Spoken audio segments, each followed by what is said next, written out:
How likely is JT to get traded without a contract being set up, a long-term deal? The answer is probably more likely than you think. JT wants out of Indy. There's no hope for JT in Indy. He feels handcuffed in Indy. He doesn't feel welcome in Indy. He doesn't feel like this is his home. They don't want to retain him. They don't want to sign him or ink him to a long-term deal. He definitely wants out regardless of what happens. So you might be surprised at what normally would be a situation where a player is like, I'm not going if I don't get a long-term deal. And the teams, reportedly 6 of them, going after JT are going to be very apprehensive about trading for a player they can't iron out a long-term deal. I'm not saying a long-term deal won't get inked if a trade gets done, but there's very little time. We're going to go over all that and more. Trey Lance needs to get shipped out of San Francisco, but will Shanahan free him? Because Shanahan's completely destroyed him. The Fantasy Football Show begins right now. Live from the FantasyFootballShow.com studios. It's the Fantasy Football Show. Live! Monday through Friday, 8 p.m. Eastern. Smitty is also live whenever news breaks. From the FantasyFootballShow.com news desk, here is your breaking news. JT is on the move. There are 6 teams reportedly interested in his services and wanting to trade for the 24-year-old running back that still has a whole lot left in the tank, as much as we're down on him for 2023 because he's reportedly sporting 2 different injuries, a back injury, an ankle injury, all of which he could be fabricating to get out of Dodge. That's certainly a possibility. But right now, it appears, based on footage of him walking around, unless he's fabricating it, he is still hobbled, So I don't know what teams are necessarily going to go not only pay the piper for a running back, which does not seem to be the trend in the NFL, but I also wonder what teams are willing to do that on top of giving up some major draft capital, which will equate to first-round value. If it's not a first-rounder, 1-for-1, it will be a collection of picks, second, couple thirds, that equates on a trade chart, on a draft pick chart, to first-round value. Like sum total, a lot of loose change put together to equal $1. That's what needs to happen for the Colts to, I think, agree to this trade. Now, Jonathan Taylor has until Tuesday, according to Adam Schefter, to find a suitable trade after the Colts authorizing the running back to find a trade partner. 6 teams have inquired about Taylor's availability, and 2 teams have made offers per holder. What are those offers? I don't know. Are they lowball offers? Is Israel playing games with Jonathan Taylor's emotions here and basically saying, let's placate this? You want out? Okay, go find me an offer that I can't refuse. Can't find an offer I can't refuse? You're not out of here then. You're not leaving. I'm not trading you. I don't know. And you got to ask yourself this question. If the Colts give up JT at a crazy, unreasonable price tag, you got to ask yourself, how is this a recipe for success? How is the fan base going to handle this? How is this going to be something that is looked back upon as a good move? How does the GM feel about all this? Does Israel just tell him what to do? It sounds like it, dating back to the Jeff Saturday elevation coach that has never coached became the coach of the team, which we were excited about because that man was a leader of men. I love Saturday's attitude, but that didn't work out. That was an experiment we got excited about, but it did not work out. It was fun. It was an entertaining story. It was absolutely something you could get behind. You were hopeful that Saturday could somehow be that diamond in the rough, a guy that could come in and be a leader of men, organizer and delegator to the point where the team could bounce back. But he really had no shot. I mean, the team was hampered, injured. There was nothing there. And you got to ask yourself, does the GM even have a say in anything? Because if I'm the GM of this team, I want nothing to do with trading away Jonathan Taylor. There's a reason 6 teams are inquiring about him. Again, for 2023, a lot of red flags, a lot of moving parts. things are starting to open up in terms of hopefulness for Taylor to return to glory in 2023. I'm saying opening up. I'm not saying guaranteed. I'm not saying I'm back on the mid-second round wagon at all. I won't touch JT in a round 2, period.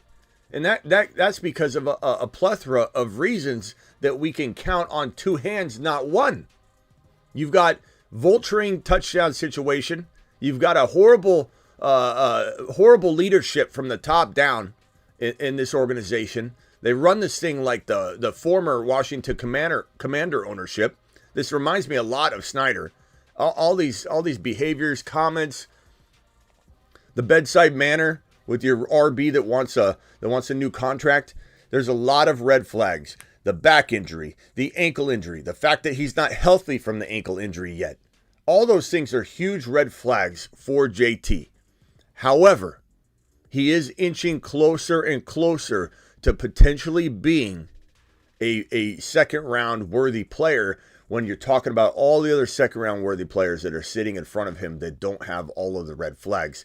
Now, I know JT defenders or current JT owners are going to say to themselves, hey, I could have a steal here, or you already own him. I'm going to defend him here. But the bottom line is I don't take JT over pretty much every single second round player that's in my second round, on my mock draft, in my top 24. I'm not putting JT in there. Not yet. Could he climb there? Yeah. In hindsight, could this be a great move to get him at 3.3, 3.4? Sure. Would I take him at 3.2 or 3.3 in every league? Absolutely freaking no. No way I'm putting all my eggs in this basket, because the basket has holes in it and it's not staying together very securely. There's a lot of risk involved in the JT situation. Again, JT current owners, JT prospective owners, JT fans, Colts fans will probably have something to say about that. JT's so good. He's absolutely amazing. He is. And that's what makes this such a head-scratching move. If you're the Indianapolis Colts and you believe in this kid, and you have to on some level, what on earth is making you, A, not want to pay him, B, not want to retain him, and C, what, not want to win? Because without JT, you're this much further away, and when I say this much, I mean this much further away from winning. You're getting rid of the best player on your team. I know Anthony Richardson might become the best player on the team, but currently today he's not. This guy's the best player on the team. How is that a recipe for winning? I have no idea. What is the Colts organization thinking from the top down? I have no idea. Is this the kind of organization where the GM steps down and people leave mid-season? Yeah, absolutely. That wouldn't surprise me at all. In fact, I can see the headline now. Week 4, GM steps away. Week number 7, internal bickering going on. All kinds of crazy reports coming out where there's just divide everywhere because this thing's being run like a Mickey Mouse show from the top down. To get rid of JT, to actually want to get rid of JT.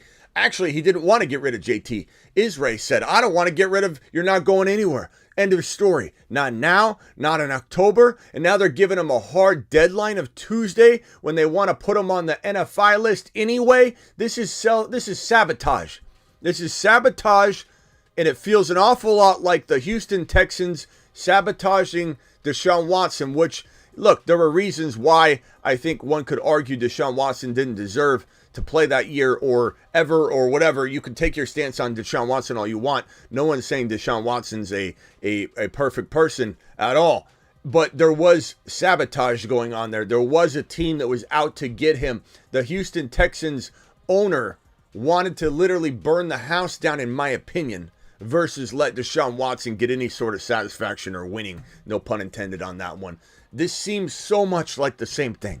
What is Israel getting out of this? Why does he want to put him on the NFI list, but then not want to trade him? He's not getting traded. He's not getting traded now or in October. End of story. That's Israel talking about this situation. Why would you want him if you're going to put him on the NFI list, or you're going to try to put him on the NFI list? This is an owner that's going to try not to pay him, yet he doesn't want draft capital for him. It makes no sense whatsoever. There's either some kind of crazy beef between the two, or Israel's just absolutely off his rocker, because it makes no sense whatsoever.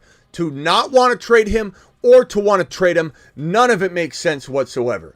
And there are 6 teams that are very interested in acquiring this man, even if there's some concerns for 2023, which again, this guy might be playing it up. JT might be playing it up. I don't know if you remember when Antonio Brown was faking injuries and wanting out of a Raiders uniform, and he called Grandma, and he said, "Grandma, we did it. We're free. I'm free as a bird." He goes flying around his backyard. Just completely fabricated things, forced a trade, used deception. I don't know. Maybe he's doing that. Maybe JT's doing the same thing. And if he is, and he's not hurt, and he's ready to go, he's ready to rumble, then you know what? This is going to be a good day for somebody that did invest in JT, even at end of second round value. But it doesn't change my stance right now, because we don't know these things.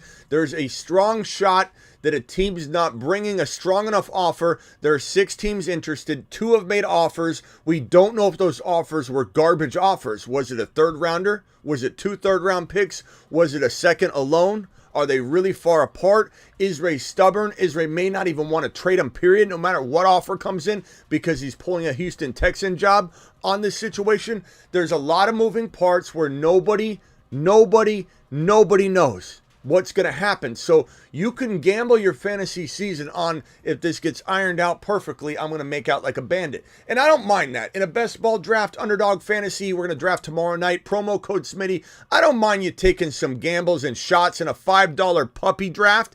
That's what that's for. You roll through the different motions. You go through that process. You try that strategy out. There's nothing wrong with taking JT in the second round on an underdog fantasy promo code Smitty. Let me drop that link in the live chat. We'll be drafting tomorrow. Sign up now so you're not trying to get in later. It takes 2 minutes, and they'll match up to $100 on your first deposit. There's the link right there. Grab that app using the link. They'll match that promo code. Watch that video. This is the video that I did on the handcuffs. Go watch that video. It's about 2 videos ago. It's the best handcuff ranking tiers in 2023. You got to watch it. It's a really good watch. I don't know what to tell you here other than you're rolling the dice in your hometown league. If you play in 1 or 2 of your buddy leagues, your big money leagues, don't be risking your mid-second round pick on JT. In a $5 puppy, try it out. Try and get a steal. That's what we've been doing with Joe Burrow. Joe Burrow had a calf injury. There was a little bit of risk involved, right? We don't know what his condition was truly. We had a good idea. We had a good idea Joe Burrow would be fine, but we did roll the dice a little bit there, taking Joe Burrow. Even if we got him around 6, we were stealing him away like taking candy from a baby, but we did really well. But we were willing to take on a certain amount of risk. It's the same thing here. You could easily come into my room and say, Smitty, I think he's worth the 2.12. I'm going to take him at the 2-3 turn 5 times out of 5. In my money leagues, in my buddy leagues, the leagues where I don't have tons of shots at it. It's 1 draft and then it's over, and that's the most important league to me. I can't get mad at you. We took a risk with Joe Burrow. We cleaned up. If this guy's healthier than he's making himself out to be, and he claims his back is fine anyway, he's not trying to fabricate that. It seems more like the Colts are trying to stretch that truth a little bit more than Taylor's trying to utilize that. But let's say he's healthy. Let's say he passes the physical. Let's say he doesn't even get his contract right away, but he says, get me out. I trust you guys to give me my deal 2, 3, 4 days later.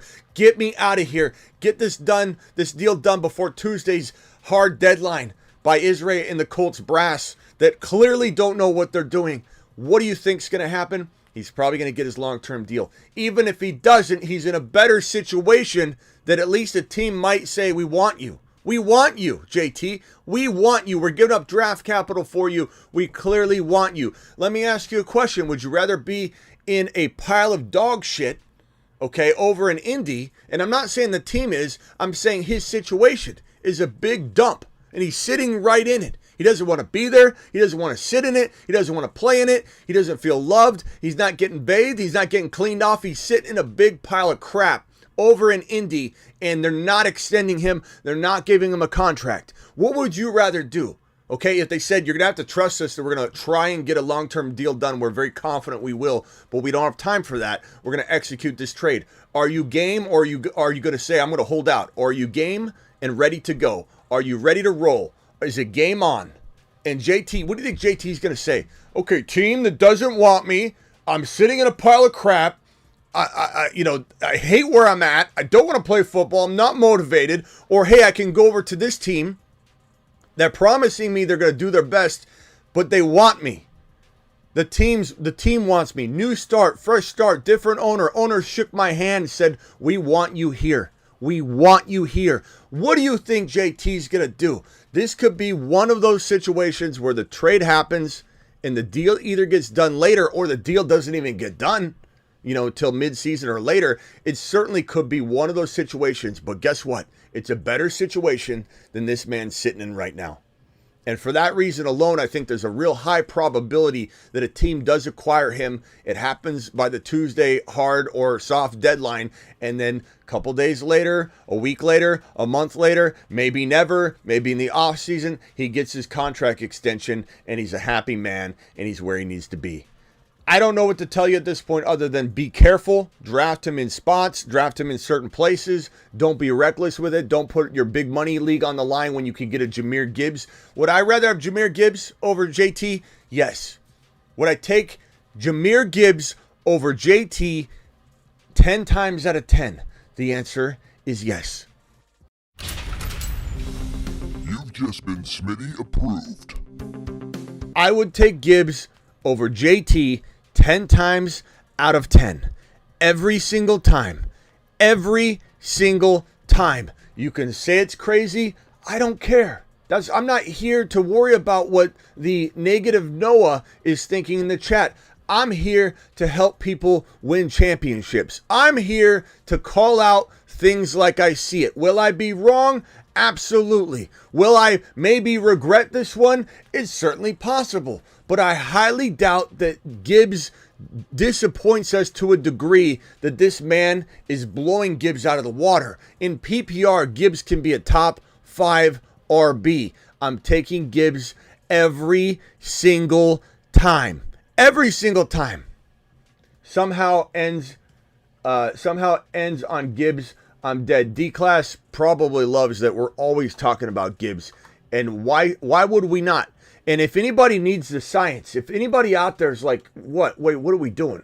What are we doing here? Gibbs. Why Gibbs? Why Gibbs, Smitty? There's always somebody. You just came in, you've been out of football, you haven't been watching the show. Tell me you haven't been watching the show without telling me you haven't been watching the show when you say something like, wait a minute, why do we like Gibbs over JT? Why? Let me show you the science behind it, pal. Because you've been away for far too long, Bob. There's science and data that tells you why Gibbs is a top 5 running back. But the continuum of the gigawatt component structure of Jahmyr Gibbs' workload divide has a megawatt offload that if you compartmentalize the component conjunction timekeeper and you flux capacitor out the continuum component megabolt, things just end up happening. And that's why Jahmyr Gibbs is a top 5 to 10 running back instead of top 6 to 10. This man, Jahmyr Gibbs, he looks better than Kamara looked coming out of college, more prepared to become Kamara. Schmitty, did you just say Gibbs was more prepared to become Kamara than Alvin Kamara was prepared to become Kamara?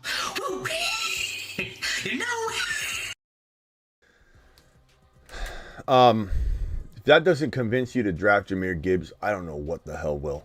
I really don't have an answer for you. Guys, I have an exciting announcement. We're doing a Let's Keep Smitty live for as long as possible potential 24-hour live stream on opening Sunday, starting about 1 hour before kickoff of the morning games, the first slate of games. Obviously not the Thursday night game opening day. This is Sunday. Week 1, Sunday morning, your boy Smitty goes live. And it is up to you all to keep me live as long as possible. We will have a moderate, very moderate super chat goal per hour to extend the show. We hit that super chat goal. I believe it'll be at $100. We go another hour. We hit $100. We go another hour. We hit $100. we go another hour. Every single $100 mark triggers a new hour until I pass out. I can't guarantee I'm going more than the 24 hours, but I can guarantee unless I get sick and cannot go forward, I will take it the distance if you guys force me to. That's what's going on opening Sunday. Get ready for it. It's going to be an absolute bash, and I need every single one of you here to spread the word. It's going to be amazing. My reaction to every single game, listen to the lineup here. Listen to how amazing this is going to be. Hour before game, start bench questions. Game kickoff, my reaction to the entire morning games. Me trying to figure out YouTube TV's new DirecTV product, or Sunday Ticket product. Because I've never, not DirecTV, Sunday Ticket product. I've never experienced that on YouTube TV yet. So I'm going to try and get the boxes going. I got screens all over the place. You and I reacting to the games live. The whole morning games. Then we go into, maybe some wings or whatever Miss Smitty's going to bring in. The meatloaf. We doing meatloaf? Whatever she decides we're doing. She brings it in. Meatloaf, we want it now. Meatloaf comes in. Afternoon games, we watch that together. Sunday evening game, we watch that together. When the Sunday evening game ends, and YouTube makes you do your 24-hour live streams in like 8-hour video blocks, so you got to end it and then restart a new stream. I'm going to end it, for 30 seconds. Maybe I'll go to the bathroom, restart, and that will be the waiver wire show. The week 2 waiver wire show immediately following the game. And that's going to take us into roughly, 9-10 hours. That'll take us into hour 10. We'll still have close to, another 12 hours to go at least. Maybe that was hour 10, 11, 12. We'll be going an extreme amount of time, ladies and gentlemen. It'll be absolutely phenomenal. Can't wait to do that with you all. So get ready. Okay, Trey Lance news. This is also something that we need to talk about here. And off he goes to the planet known as Uranus.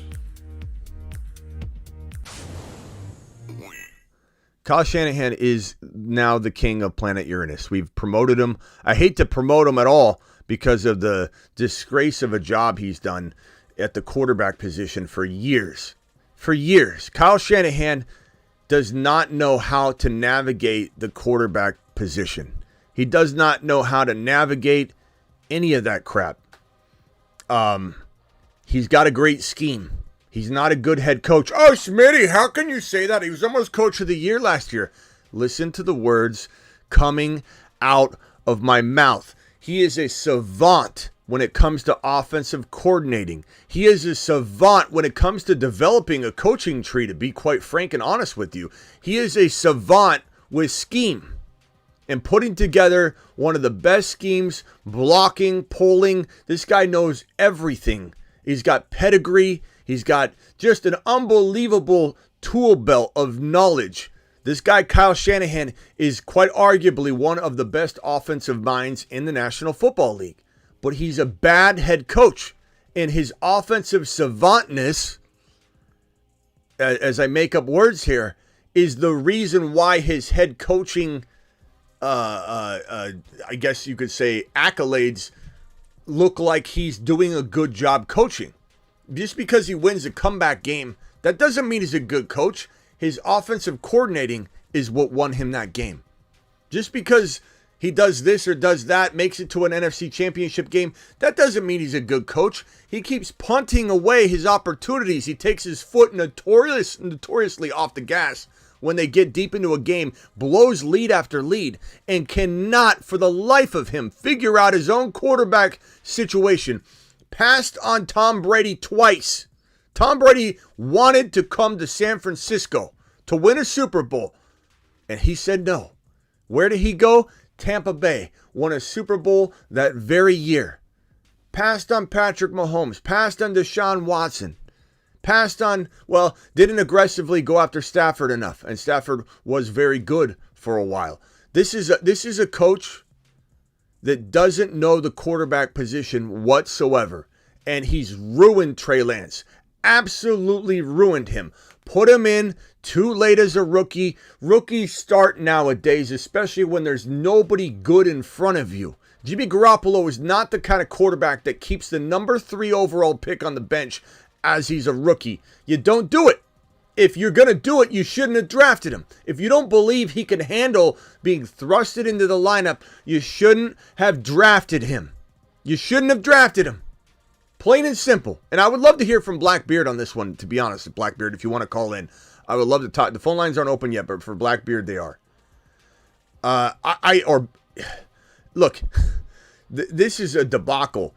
If you haven't heard the news today, Trey Lance was made the 3rd string quarterback, and they moved Sam Darnold to the number 2 spot, completely crapping not only all over Trey Lance and his confidence in completely destroying him. He's destroyed. He'll never play well for the Niners unless both quarterbacks are injured, which is certainly possible in Shanahan's scheme. Both quarterbacks are injured, and Trey has nobody behind him. He's not looking over his shoulder. I could see him maybe breaking through that confidence barrier that is probably so heavy on his shoulders and mind right now. There's no chance he's going to take anyone's job. They have to literally get injured one in front of the other, which is certainly possible in this scheme, which is a very aggressive scheme.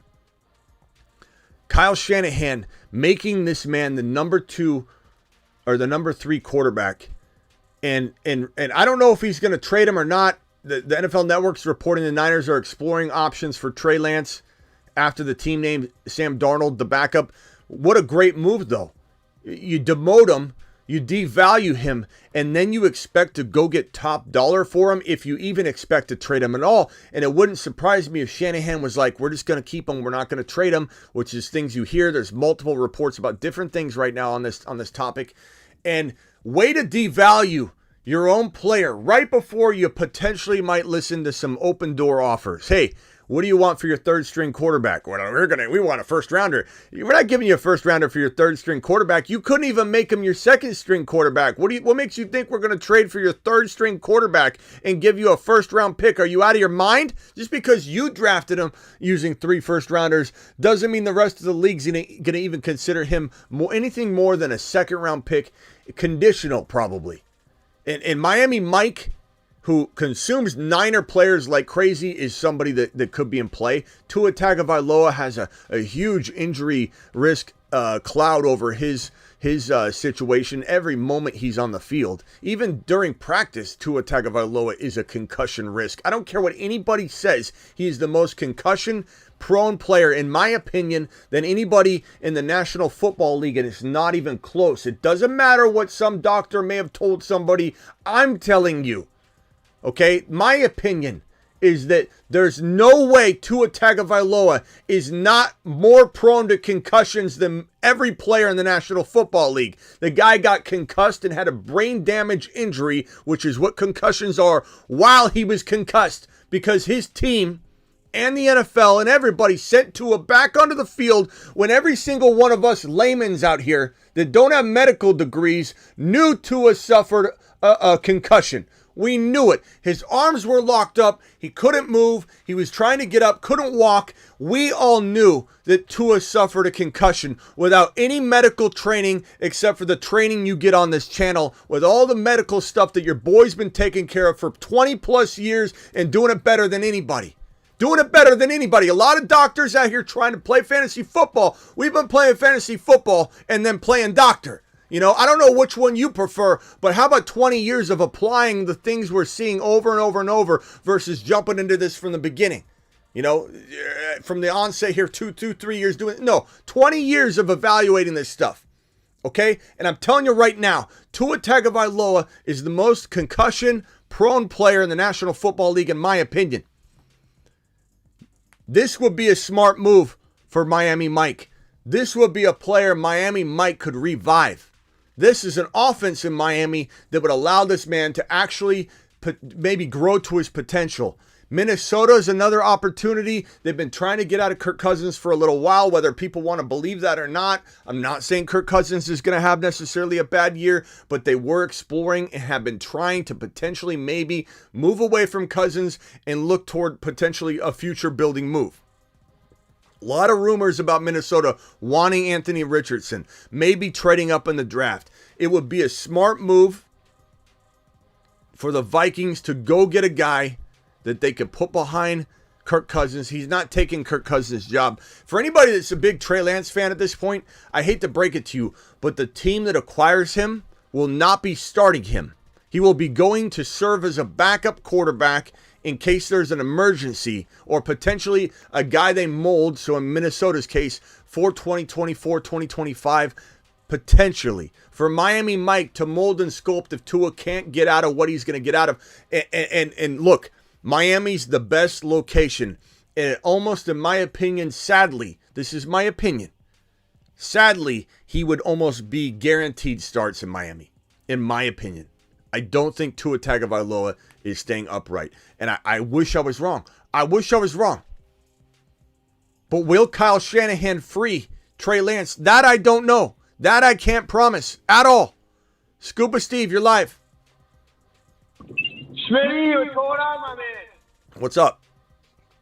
Hey, so I know that you noticed that you have been live, but I want to make sure that you covered it already. I know that you're talking about the Jonathan Taylor, and they gave him till Tuesday. If he does get traded, and because I mean, it's up to them at the end of the day. If they do end up trading him, if he does get traded, is there anybody on the Indianapolis side that going in a draft that if somebody that's going into the draft this weekend, any of those guys have value, or would you try to not do anything because you? Maybe Indianapolis signs Kareem Hunt, if they trade him or something like that. Yeah. I don't think Evan Hall is a starter at the NFL level. I think he could certainly be a good backup. Let's say JT was there in 2023 and JT missed 2 or 3 games. Evan Hall is very Joshua Kelly in LA. Joshua Kelly's not going to be somebody that is going to be a 17-game starter. Just not going to happen. Kelly's not that guy. But Kelly's certainly a 1 or 2 game potential plug-in where he could get you 70 yards and a touchdown. He could get you maybe on a great day 100 total yards and a touchdown, but do it 2 or 3 games and then he's done. He's not a guy that comes in. It feels an awful lot like Chuba Hubbard, essentially. Chuba Hubbard had some potential. There's always intrigue about him, and then it never really unfolds, and it's not going to unfold for a long period of time. I don't think Hall, I don't think Dion, I don't think any of those guys are going to be gems by any means. Would I pick up Evan Hall in a very deep league and just assume he gets some running back starts? I don't think it's a bad idea, but it's certainly not a player I'm excited about or promoting or talking about he's going in and he's going to be the starter and he's going to come in and just prove everyone wrong and be a total gem. I don't see it. I could be wrong. I don't see it. I think they bring in a Leonard Fournette type of player, Kareem Hunt type of player, and that player, the player that might be the longer term. And it might be like Denver last year. Remember when Javonte went down? It was just a cycle. The musical chairs. It could be that kind of thing to an Indy. I'm not saying whoever they bring in, a Fournette or whatever, ends up being the long-term answer either. I'm just saying I don't want the running back in Indy if it's not JT, because even if it was JT, I'm worried about the vulturing and how much value he's going to have and how affected he's going to be by an offense that will be 100% catering to Anthony Richardson, the quarterback. So, not super excited. Hold on a second, Scuba. I got a $20 hauler here on screen. Alert. Super chat alert.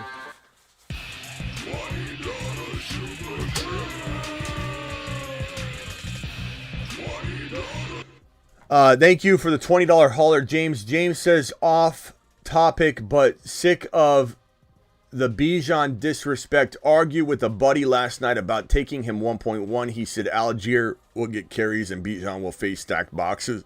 Look at what Algier did. Bijan not better, a better talent. There's so many ridiculous Rodgers out there, James. This is 100% worth a $20 hauler. I Smitty approved this message.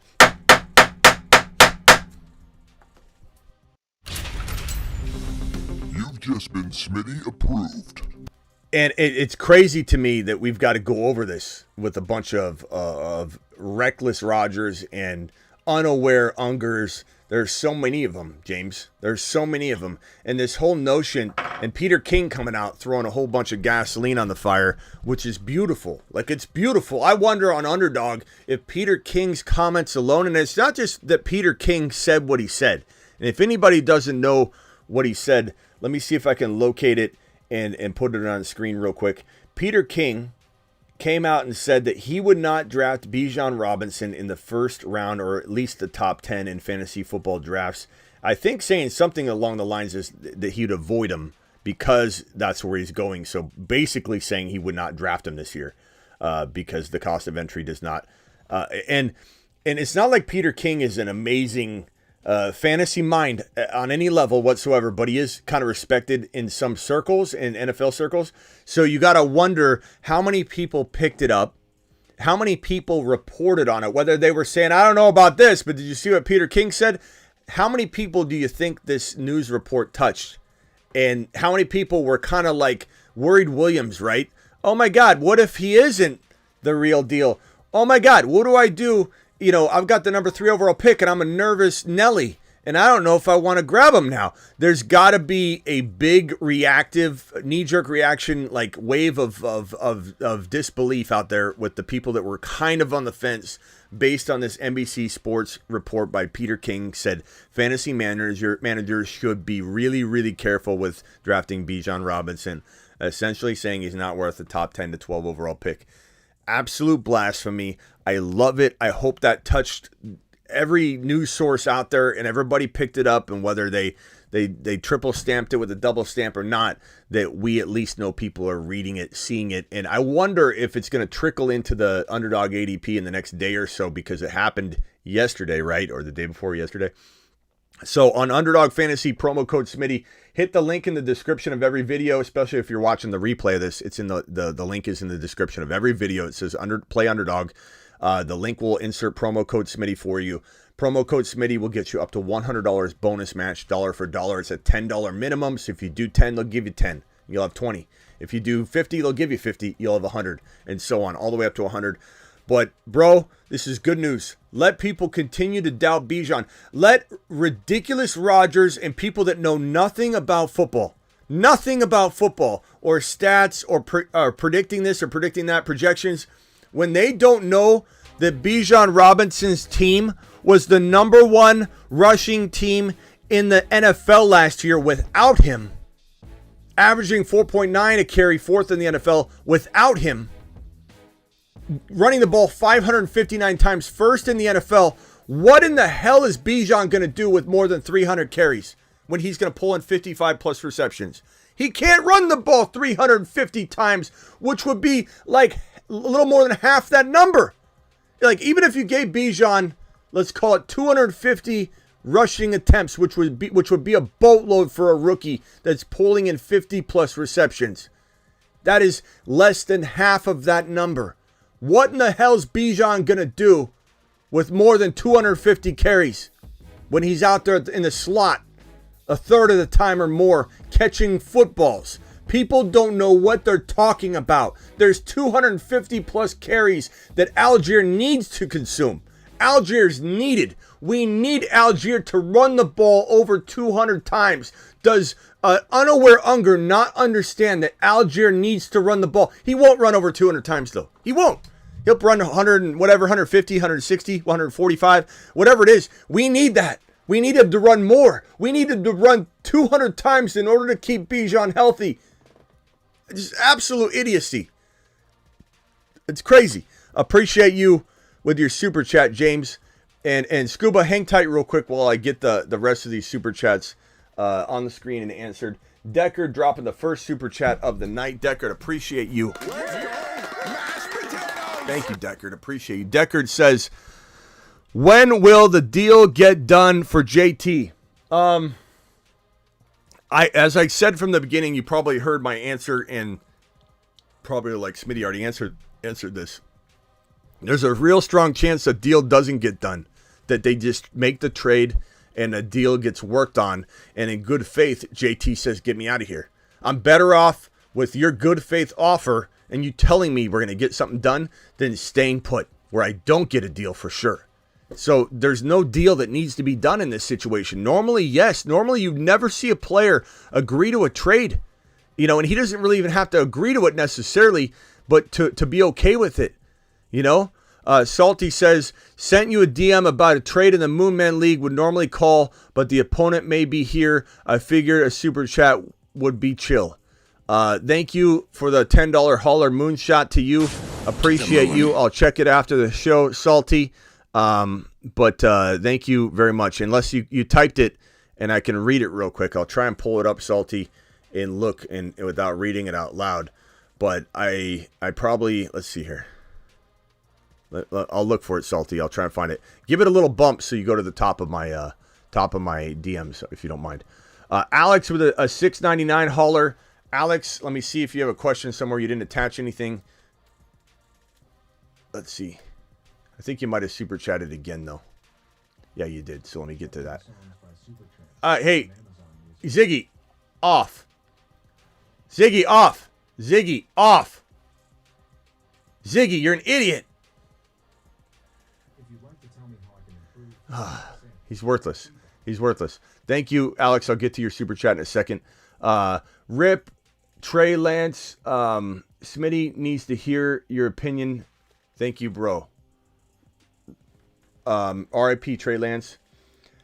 I don't know what R.I.P. Trey Lance is even saying, but maybe he was mad at my take. I don't know. Thank you, Steve-O, for dropping the super chat. Alex's super chat here. Hey, Smitty, big fan of the show. 12-man PPR have Danny Dimes, Bijan, Kenneth Walker, DeAndre Swift, Ridley, Dotson, JSN, McKinnon, Dobbs, Warren, Freiermuth, Tank Dell. Any trade advice? Obviously you got to upgrade that quarterback, in my opinion. I know a lot of people quietly like Danny Dimes, and I understand why. Daboll's a great coach, great system. He made Josh Allen. I get it. But I don't really see anything that you can trade right now. Bijan, you got to wait. Walker, got to wait. Swift, got to wait. Ridley, got to wait. Dotson, got to wait. JSN, injured, got to wait. McKinnon, can't get value from Dobbs. You could trade Dobbs, I suppose. Dobbs and Danny Dimes for a slightly better quarterback. Is that even possible? Can you get maybe an A-Rod? Do you even like A-Rod more? Can you get... Jordan Love is crafty. I know I would go get Jordan Love. I'm not saying I necessarily give up Dobbs because of the connect. But, maybe that guy's got Najee. Go to the Najee owner. Does he have Love as his backup quarterback? Is Love on waivers? Appreciate your super chat. I really like Jordan Love, bro. He's a crafty quarterback for somebody starting a very light QB rotation. And if not, then, Aaron Rodgers I like a lot for that Dobbs, Danny Dimes swap. Obviously, Trevor Lawrence, I don't think you get that done. But go to the Najee owner, see if Jaylen Warren can help facilitate a trade. And maybe you just got to wait for Tank Dell to blow up so you can make a little trade with somebody. Don't blow your wad in the first 2 hours, says Travis. On the 24-hour live stream. Yeah, it'll be fun. It'll be such a fun event. I can't wait. Wizard with the super chat here. Wizard says, Smitty, rant about YouTube TV is going to be epic. Thank you. Appreciate you. Smitty's rant about YouTube TV is going to be epic. Thank you. James, appreciate your super chat, your $20 hauler. And then we got that boy dropping a 21. Alert. Super chat alert.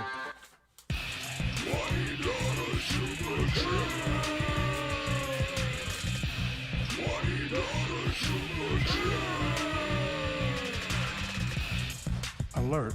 Super chat. My fellow Arizonian dropping a wad here.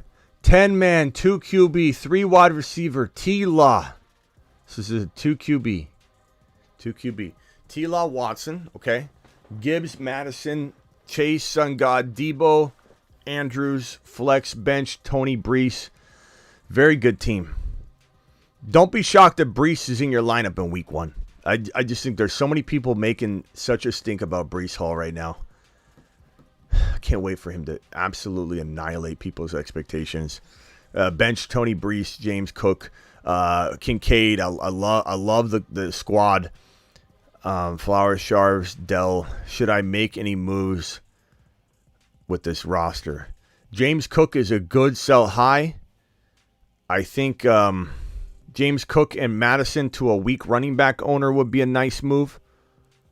James Cook and maybe, I mean, you could bank on Kincaid. It's a risky proposition in week 1, though, because he could be slow moving. We got to be patient with Kincaid. I guarantee you people, nervous Nellies and knee-jerk reacting Rodgers are going to literally drop him.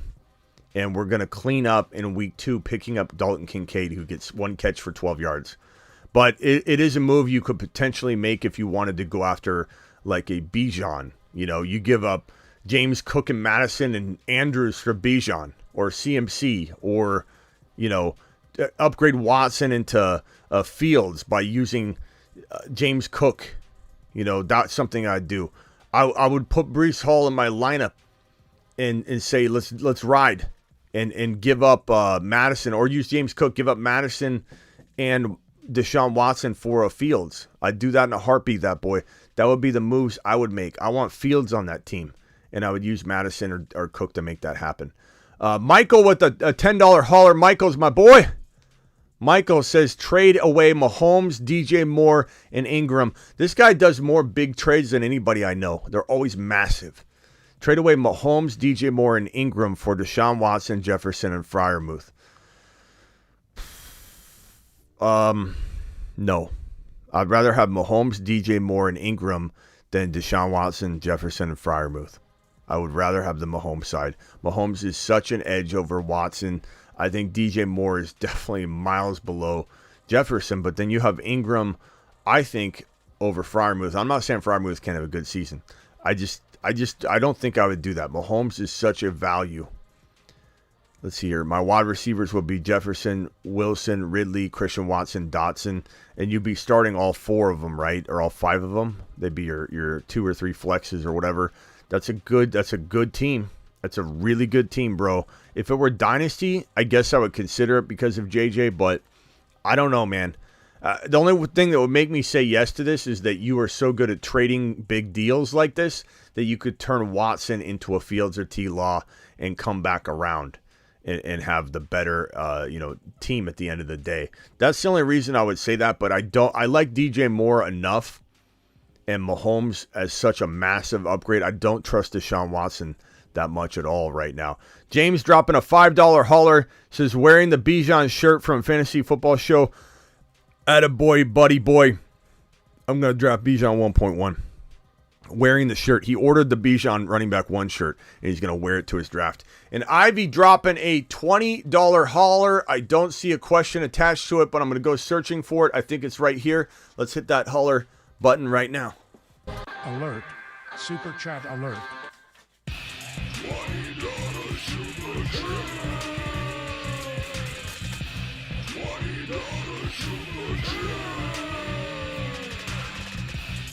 Alert. Super chat alert. Do you take Bijan number 1? Where do you learn? I think you mean lean. With your next 2 picks at that 2-3 turn. I'd lean Ridley, Garrett Wilson, St. Brown, Tony Pollard if they were to fall. And let's say this is a grandma league. Those are all, I'd rank them Garrett Wilson, Tony Pollard, St. Brown, or St. Brown, Garrett Wilson, Tony Pollard. Those 3, put them in any order you want. And then if they're all gone, Olave, Ridley, and Gibbs as a combo. I take Ridley and Gibbs at the 2-3 turn all the time, and I don't care. I love it. In fact, I love it. I care. I care so much. I love it. And I'll do it all day long. And I could care less what people think of it. But my guess is you're gonna have an opportunity probably to have some better you're gonna have some opportunity to get some nice options like Olave and such at that 2-3 turn. You may not have to go the route of Ridley. Luke dropping thank you for the super chat, by the way, the $20 hauler to the moon. To the moon. Ivy, appreciate you. I gotta load this up in case I got some YouTube exclusive membership things going. Let me pull this up here. Hold on 1 second. Because I normally need to monitor what's being, here it is. Okay, let's see here. Okay, there we go. That way I can monitor what's going on. I think we got maybe some YouTube exclusive membership stuff, so I gotta recognize that with you guys. Appreciate you, Luke dropping a $13.99 hauler. I have the 12 12 and 114 turn. 12 and 13 turn, I assume you mean in my draft. Who are some good options there, and who would you draft in the first 5 rounds? Luke, it's not that easy. If I gave you an answer to that, I would be doing you a disservice. Scuba Steve, hang tight real quick. I'm almost to these super chats. I'm sorry I forgot you were there, pal. You're being so quiet, bro. You're being so quiet. You're not a mouth breather. You're a ninja. We might need to rename you Scuba Steve the Ninja Warrior, because you're just absolute silence on the phone line. It's impeccable. 12-13 turn, I would say, look, if you can't get Bijan or Kelsey to fall, then I love the double-decker. We've talked about the double-decker here on the channel a ton. The double-decker is where you go with these two gentlemen. The double-decker, pronounced double-decker in academic circles, is drafting both Amon St. Brown, Garrett Wilson back-to-back in rounds 1 and 2. The double-decker. So that's great, but if you mix one of those wide receivers, I'd probably take Garrett Wilson if I had to pick one with Tony Pollard. That's a fantastic play. I'd be doing you a disservice to tell you what to take. Like, go wide receiver, go. You got to take best player available. But I will say, when I've drafted from that turn pick in a grandma league or close to it, you'll sometimes see Gibbs there. You'll see Fields there. You'll sometimes see Ridley there. Those are all smashes. If you went Walker early there, I wouldn't blame you if you went Walker and Breece Hall. If you went double-decker, I wouldn't blame you if you went Fields and Walker, and then you went Pacheco and Swift later on. Those are all very good plays from that 12-13 turn picks. That's kind of how I would approach that. I appreciate you for your super chat. Thank you again, Ivy, for your super chat. Thank you, Luke. Dez dropping a $5 hauler, says Dak, Bijan, Mixon, St. Brown, Christian Watson, Dalton Schultz, Kenny Walker, Cam Akers is a solid starting lineup week 1. That is pretty good. The only players I'm not super high on are Mixon and Akers, but they could surprise me. Trust your gut. If Mixon's your guy, don't listen to me. I'm wrong about 30% guaranteed any big predictions I throw out there, because someone would be off to an amazing year and have an amazing year if they were 70% accurate or more on most of their big predictions that you talk about. So if I say, you ask me every single player and I go down and tell you disappointing, going to be good, disappointing, there's no way I'm going to hit everything. Like this, if this is your guy, stick to your guns. Only allow me to help you when you're on the fence about something. But I would certainly trade Mixon on the high, because he's got like 3rd to 4th round value. Like, you could get, by throwing in a player, you could get potentially a Gibbs. Like, I would give Mixon and Akers together to get Gibbs. I would give both of those guys together to get a Garrett Wilson and throw Walker and Bijan into your running back 1 and 2 and be completely fine with that. That's what I would do, but that's just the way I would attack that team. Appreciate you for your super chat. Mystic dropping a $5 hauler. Dynasty Keeper Superflex. Current QB is Fields. Thinking of taking Richardson over Rodgers and Love. Like the Fields and Richardson combo. I can't get mad at that at all. That's all preference. Honestly, I waver on that Richardson, Aaron Rodgers, Jordan Love selection every time it's presented to me, so I can't disagree with you there. I do like mixing it up because I like all those guys. Drafted, thank you for the super chat. Drafted 12-man, 1.7 best player available led me to 0 RB. Great approach for the first time. I think I crushed it. What are your thoughts? Team below. Mike, let me see if I can find it. Mike Jones. Mike Jones's team is right here. Mahomes, Tyreek Hill, Garrett Wilson, London, Pickens, Johnston, Hodgins. Running backs are Walker, Pacheco, Swift, Kelsey. Oh, no, Kincaid. I got a little excited there. I'm sorry. I thought I saw Kelsey, and I thought it was spelled wrong, because mine was, it was like this, and it's not working. It was wrapped, and it was like, it looked weird. It was like this or something. It was like, it had like the K, and I was like, Kelsey. I'm sorry. I jumped the gun. That's a good team. It's a really good team. Walker, Pacheco, Swift are amazing running backs considering you got Garrett Wilson, Hill, and you have Mahomes, London, Pickens. Absolutely smash it. The only thing I'd even contemplate is trying to upgrade, and even though I love Pacheco and Swift, like maybe you can upgrade one of those guys into a Gibbs or someone even better, and there's not much better than Gibbs in my mind. But using, those players, I don't even know that I want to trade Pickens or London, though. The problem is you drafted guys I absolutely love and guys that need to increase in value. So you're almost one of those teams where no matter what, you got to wait until week 1, week 2 plays out so your guys can gain some value. There, a lot of the players that we like, they haven't done it yet. There's a reason why, and I almost guarantee you, Mike, you scored one of the lowest scores by ESPN or your app that you drafted on because they're all on the rise players, and we're never going to get projection respect when we have a boatload of guys on the rise. Thanks, Smitty, to you. I won my league last year, even though Javonte and Brees went down. That's probably the biggest compliment, and the best thing that I like to hear is that we got hit hard. 2 of the show's top, I would say 6 or 7 predictions overall. 2 of the biggest things we talked about, Javonte and Brees Hall, were the 2 ACL injuries. There were really only 2 major ACL injuries last year, and it was both of our 2 of our top 6 predictions. And when a person like Luke comes in and says, I still won my league because of the other calls and the Kenneth Walkers, the Jalen Hurts, that's just what it makes me happy. It makes me smile, and I can't thank you enough. All right, Super Chats are caught up and out of the way for now. Scuba, what else you got, pal? Appreciate you being patient. TMT drop at 5 gifted memberships. Scuba, hello, Scuba. You're on mute. Scuba. Yeah, I'm on mute. What's up, Scuba? Sorry, man. What else you got? Hey, sorry if you're looking for me. So, I actually did a draft. To the moon. I think it was on Sunday. I remember I called you up. You wanted to let me know how. I called you and you said let me know how you did after the last show. It's been a couple of shows, so I didn't get to call in and tell you my team. But I wanted to let you know if I could just read off my team for you. Real quickly, Pal Derby says Gibbs promises me a trip to Mars. He's already there, pal. I don't know if he promised you a one-way seat, like he's sending you a one-way shuttle, but he's already there. He's already colonizing Mars as we speak.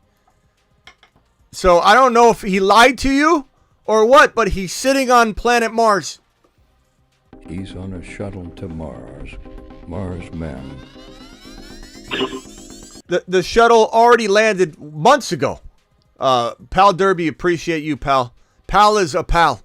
That's no doubt about that one. What's wrong with Mixon and Akers? Also, would you like Mike Williams over Christian Watson? Dez, no way. Mike Williams is a guy I don't want at all. That guy's never healthy, and Christian Watson's on the Mars man list. You see, and Dez, I appreciate your super chat. I'm not yelling at you. I'm your coach. High knees, Dez. High knees. Take a lap. That's okay. But here's the Moon Man list, just so you know. You'll notice that Mike Williams is nowhere on it. The Moon Man. Dropping loads in outer space. But this guy was one of the first additions to it, so absolutely. And as for your question, very valid question, why not Akers? I just don't trust him to stay healthy, but let's see what happens. We've never seen a running back become a top 10 running back, return to a top 10 running back form after an Achilles tear.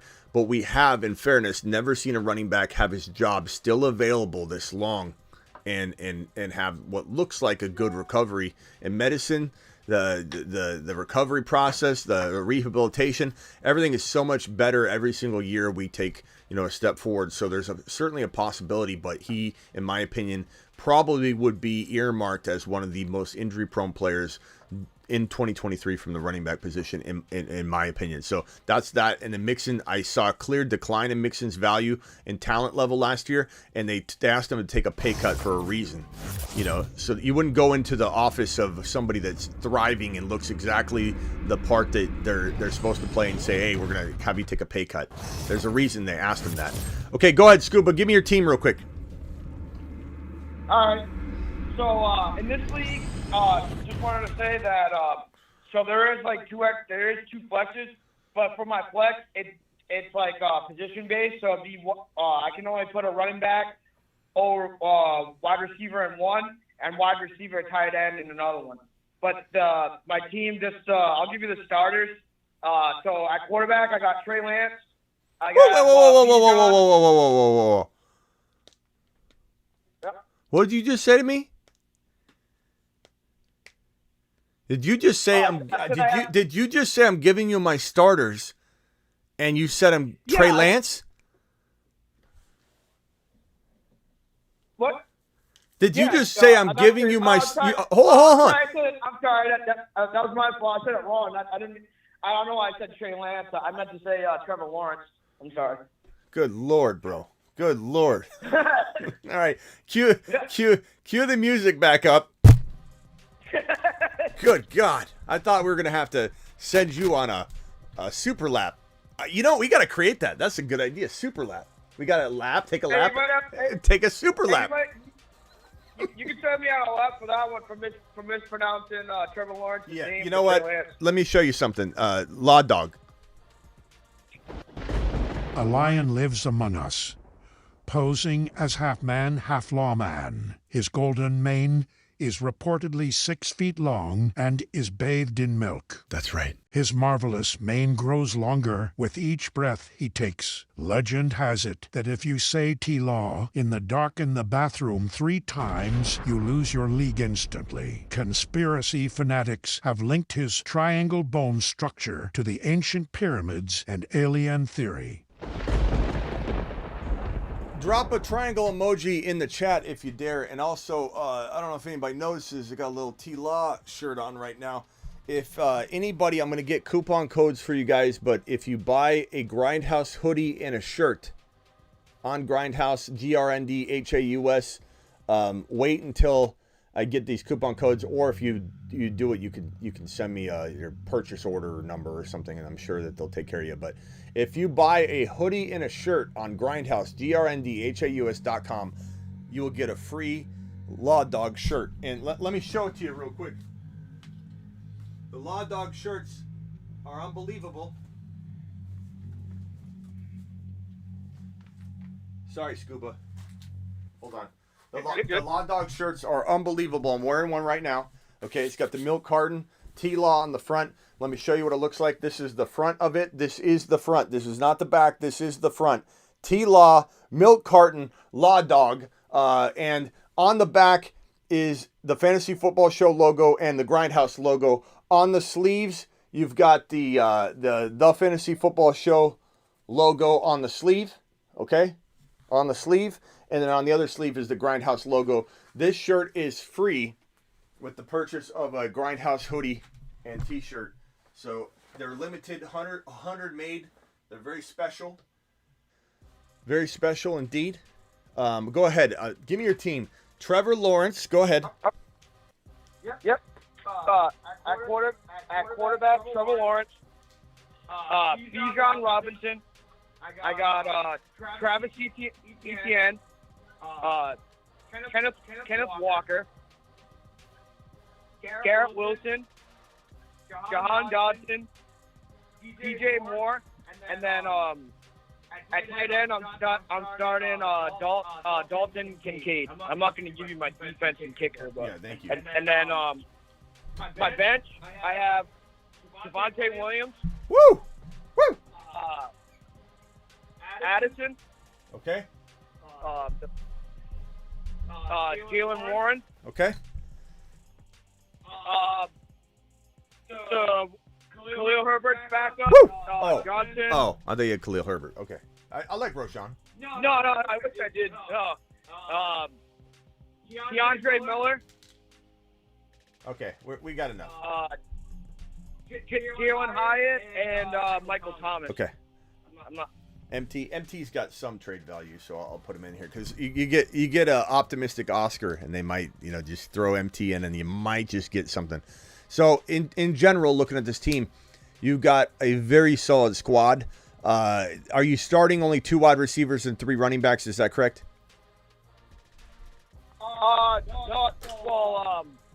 Yeah. So you can start 3 running backs and 3 wide receivers. you want to. Yeah. It's like so like. Okay. The way that's set up. Like, DJ Moore. So like, Yeah. Where I have Walker. Okay. You can start a running back Okay. or a wide receiver. Gotcha. And then like what Han Johnson is. I gotcha. Okay. You can start like a wide receiver or a tight end. Gotcha. Okay. So very, very good team. Very good team. Bijan, ETN, Walker. No need to upgrade those. I wonder if you got Charbonnet, because you didn't read Charbonnet. Yeah. No.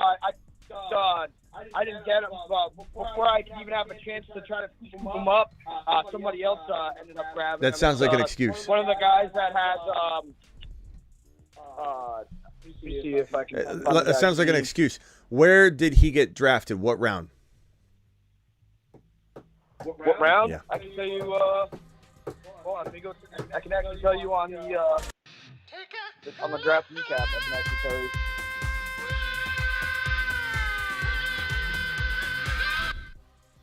Hopefully, in your case, you can get him cheaply.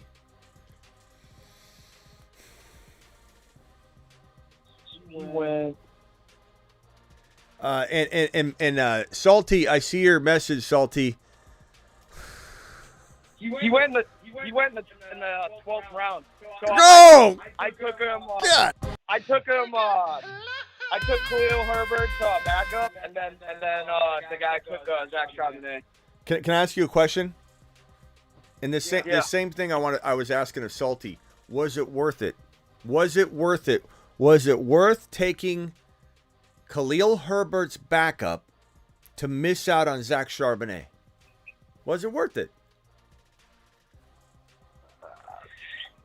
I don't. To be honest, I don't know. I don't think so. The answer is because no. because But I mean, I guess what I was. My thing was, I guess I was like too much looking into that he was beating out Johnson Foreman, and like he was looking pretty good in like preseason. I'm not and stuff. saying I'm not saying I don't like Roshan. It's not something that I'm going to put out there. I want people to know I like Roshan a lot. He's a really good player, but maybe he slips, maybe he doesn't. I don't know. But you got to ask yourself, and the same thing with Salty in the Moonman draft. He took Elijah Moore, who I like a lot, but was it worth it? Was it worth it? The answer is no. The answer is no. No. You can't take players that may never play for you. And I like Elijah Moore. I like Roshan. Not crapping on them at all. But you can't take players that have no significant value to you winning a championship when you're drafting Kenneth Walker and Charbonnet sitting there. If you get the reason I asked you, because I didn't want to send you on a lap if someone sniped you in round 8 and you're like, you're waiting till like 90 something, 91, 92 to take him. His ADP is about 100. Where you let him slip to, it sounds like what? Let's see. 11. It was in the 12th round. You said 11, 12. you're talking about 140 or something, bro. His ADP is 102 or 110. Lesson learned. And honestly, we're here to help everybody else absorb it too, right? So it's not like I'm just trying to blast you. I'm trying to prove a point. You know what it is? There's no benefit of letting someone else take Zach Charbonnet over a Roshan Johnson, who I like, and maybe you still could have got him. Who knows where he would have fallen, or Elijah Moore. There's no reason now. And now you got to overpay. Now you got to overpay like a madman. I was just gonna say, I think the reason why I wasn't really thinking about it was just because, like, on my bench I had Javonte Williams and Jalen Warren, so that's why I didn't even think about having like Charbonnet at the time, because I thought I'd be pretty like I could have like one of those guys like plug in if like Kenneth Walker goes down. But I mean, like, I do see like what you're saying. Like if Kenneth Walker goes in, I could just plug in like Charbonnet. But when I was in the draft, like I was just thinking that if he went down, like I would put like Javonte in, or I would put like Jalen Warren in if something happened to like Najee Harris. Like Kobe Bryant said one time when he was interviewed, and someone said, "You either have it or you don't." And Kobe Bryant said, "That sounds like a lot of excuses to me."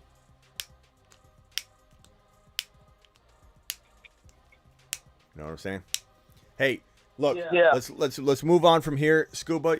Hopefully you learned your lesson that a non-impacting player, even though I like Elijah Moore, is not more important than securing this up.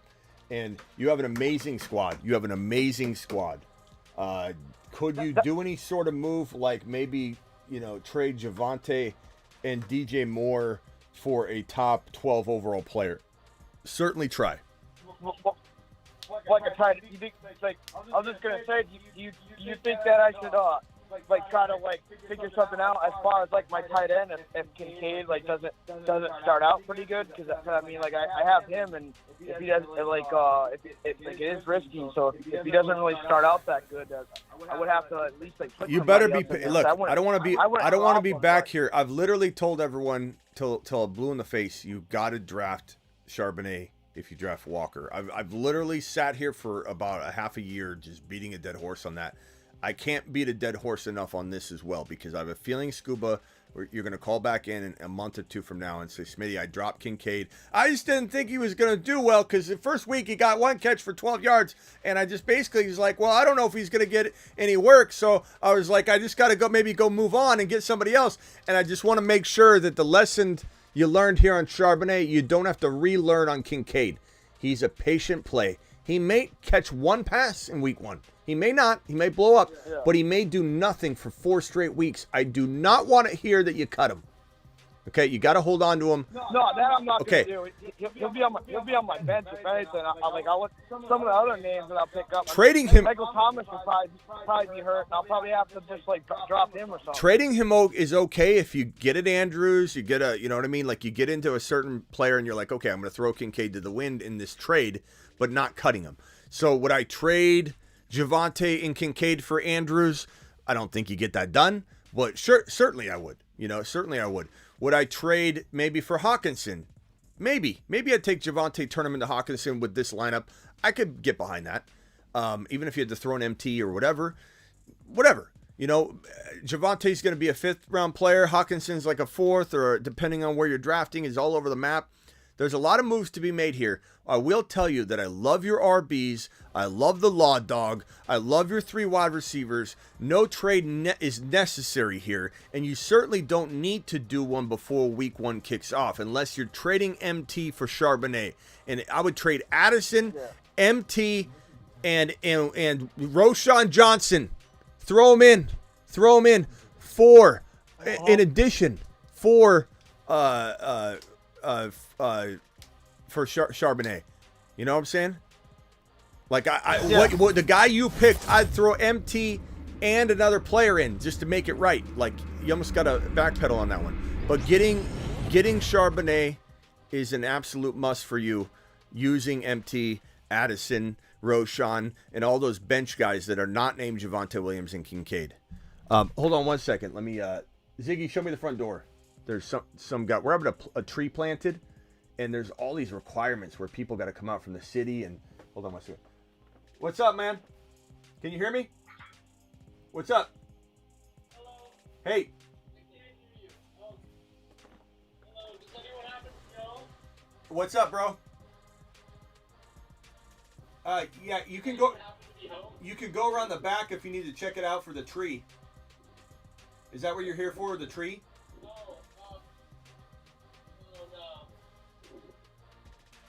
Okay, yeah. The next few days, I'm informing neighbors about a change that's coming to your neighborhood. That's okay, bro. GPS. Oh. Yeah, come back another day. Appreciate you. Later. Ziggy off. He's wearing a city a city vest and everything.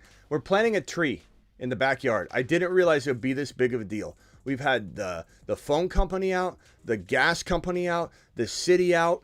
They've literally sent 5 city workers out to just make sure the tree can be planted. Like make sure there's no gas lines, no water lines, no phone lines, no everything. And this guy's wearing the same color vest as all those guys, and I almost invited a complete stranger, looked like a serial killer, into my backyard. He's like, I'm not here for any of that. I'm just here because I want to tell you about some changes. And I was like, yeah, don't go in the backyard, pal. Oh, that was close. That was close. And the kids have been back there. So, Ziggy, show me the backyard. Let's see if they're still there. Let's just see real quick. Okay, everything looks good. Everything's good. Not to mention he'd return my 2 kids after about 10 minutes. I almost guarantee you. They drop them right back off. There's no doubt about it. Ziggy off. So almost not even concerned, in that context. Okay, Scuba, appreciate you. Hang tight real quick. I've got Randy from Chicago on the phone. You're live, Randy. What can I do for you? And then I got 2 super chats I got to get to right here that I know about. I see them right on my screen. Please don't think I'm ignoring you. I'm trying to do a nice mix of answering questions and all that. Luke, appreciate you. Go ahead, Randy from Chicago. You're live. Okay, so I got a Dynasty Startup draft in 30 minutes. I'm at the 102. Are we doing Bijan or Chase? 3 wide receiver PPR or 2 wide receiver in a flex PPR? 2 wide receiver, 2 flex PPR. How do you like to carry the cojones, bro? In a wheelbarrow, or are you a whitey tighty kind of guy? No, you can't be a coward in fantasy. Right. I go Bijan, bro. I put him in a wheel. Bijan. I wheelbarrow myself into the draft, wearing my Bijan's running back 1 shirt, and I drop it like it's hot. However, trading down is always a smart move if you can trade down, because your league mates don't see it coming. You could essentially, make an amazing, trade down move and better your team and options. I love Jamar Chase. I don't mind that route, but in a 2 wide receiver league, I think is what you just described, and correct me if I misheard it, you literally have the ability to scoop up so many wide receivers. You're going to be fine at wide receiver. You're going to have a plethora of options. You don't necessarily need Chase as much. What I want ultimately is the number 1 running back in the National Football League in a 2 wide receiver mandatory format. That's just the way my mind works. I don't care if it's Christian McCaffrey, if that's your guy. Don't make you take Bijan if you don't agree that Bijan's the guy. If CMC's the guy to you, take CMC. But in a 2 running back, 2 wide receiver in a flex format where you only have to start 2 wide receivers, I lean to the RB, and I want to crush the RB position, swing back around and get a Ridley. And bro, you might have St. Brown or Garrett Wilson or Olave with Ridley. Like, you could have Olave and Ridley. You're going to be fine at wide receiver. That's the way I would look at it, personally. But that's me. I'm different. And then I wanted T-Law because it's a 6-point passing touchdown. When do you think I should take him? The 2nd and 3rd pick are too early, right?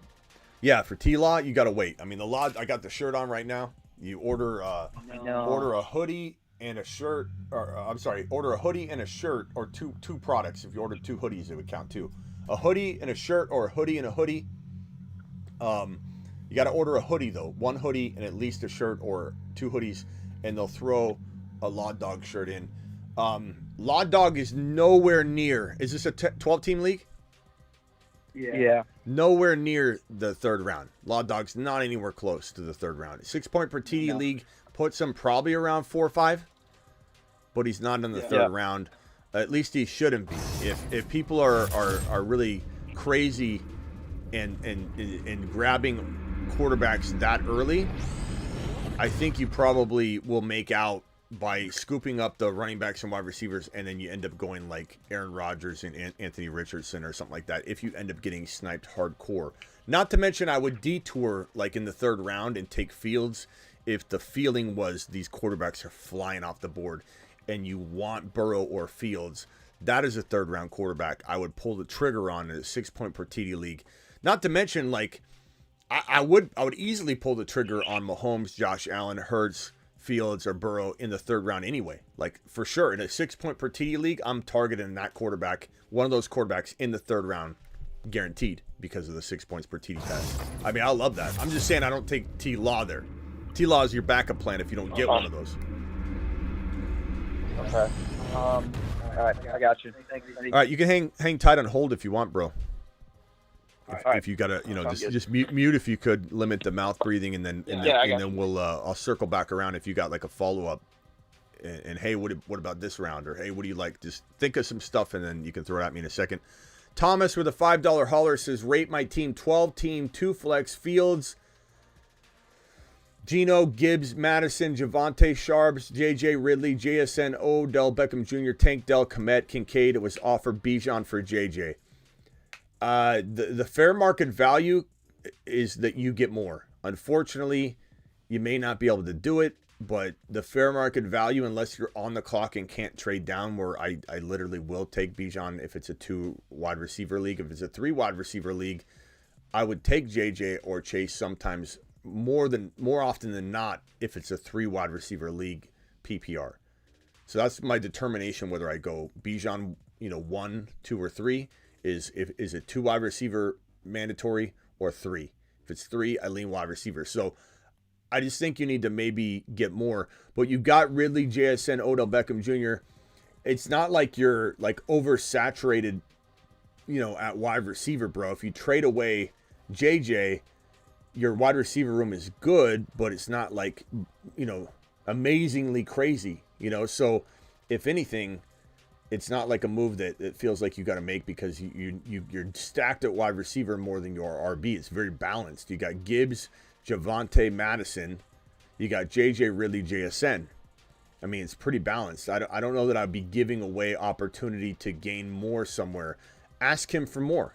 Make him upgrade an Odell. Make him upgrade an Madison or Javonte. Make him upgrade, I don't know, your tight end position a little bit. And I love Kincaid, but I'm just saying, if he's got somebody that you can make him throw in. Make him upgrade, even though I love JSN. You can always upgrade players. Go get a player that we take well ahead of JSN.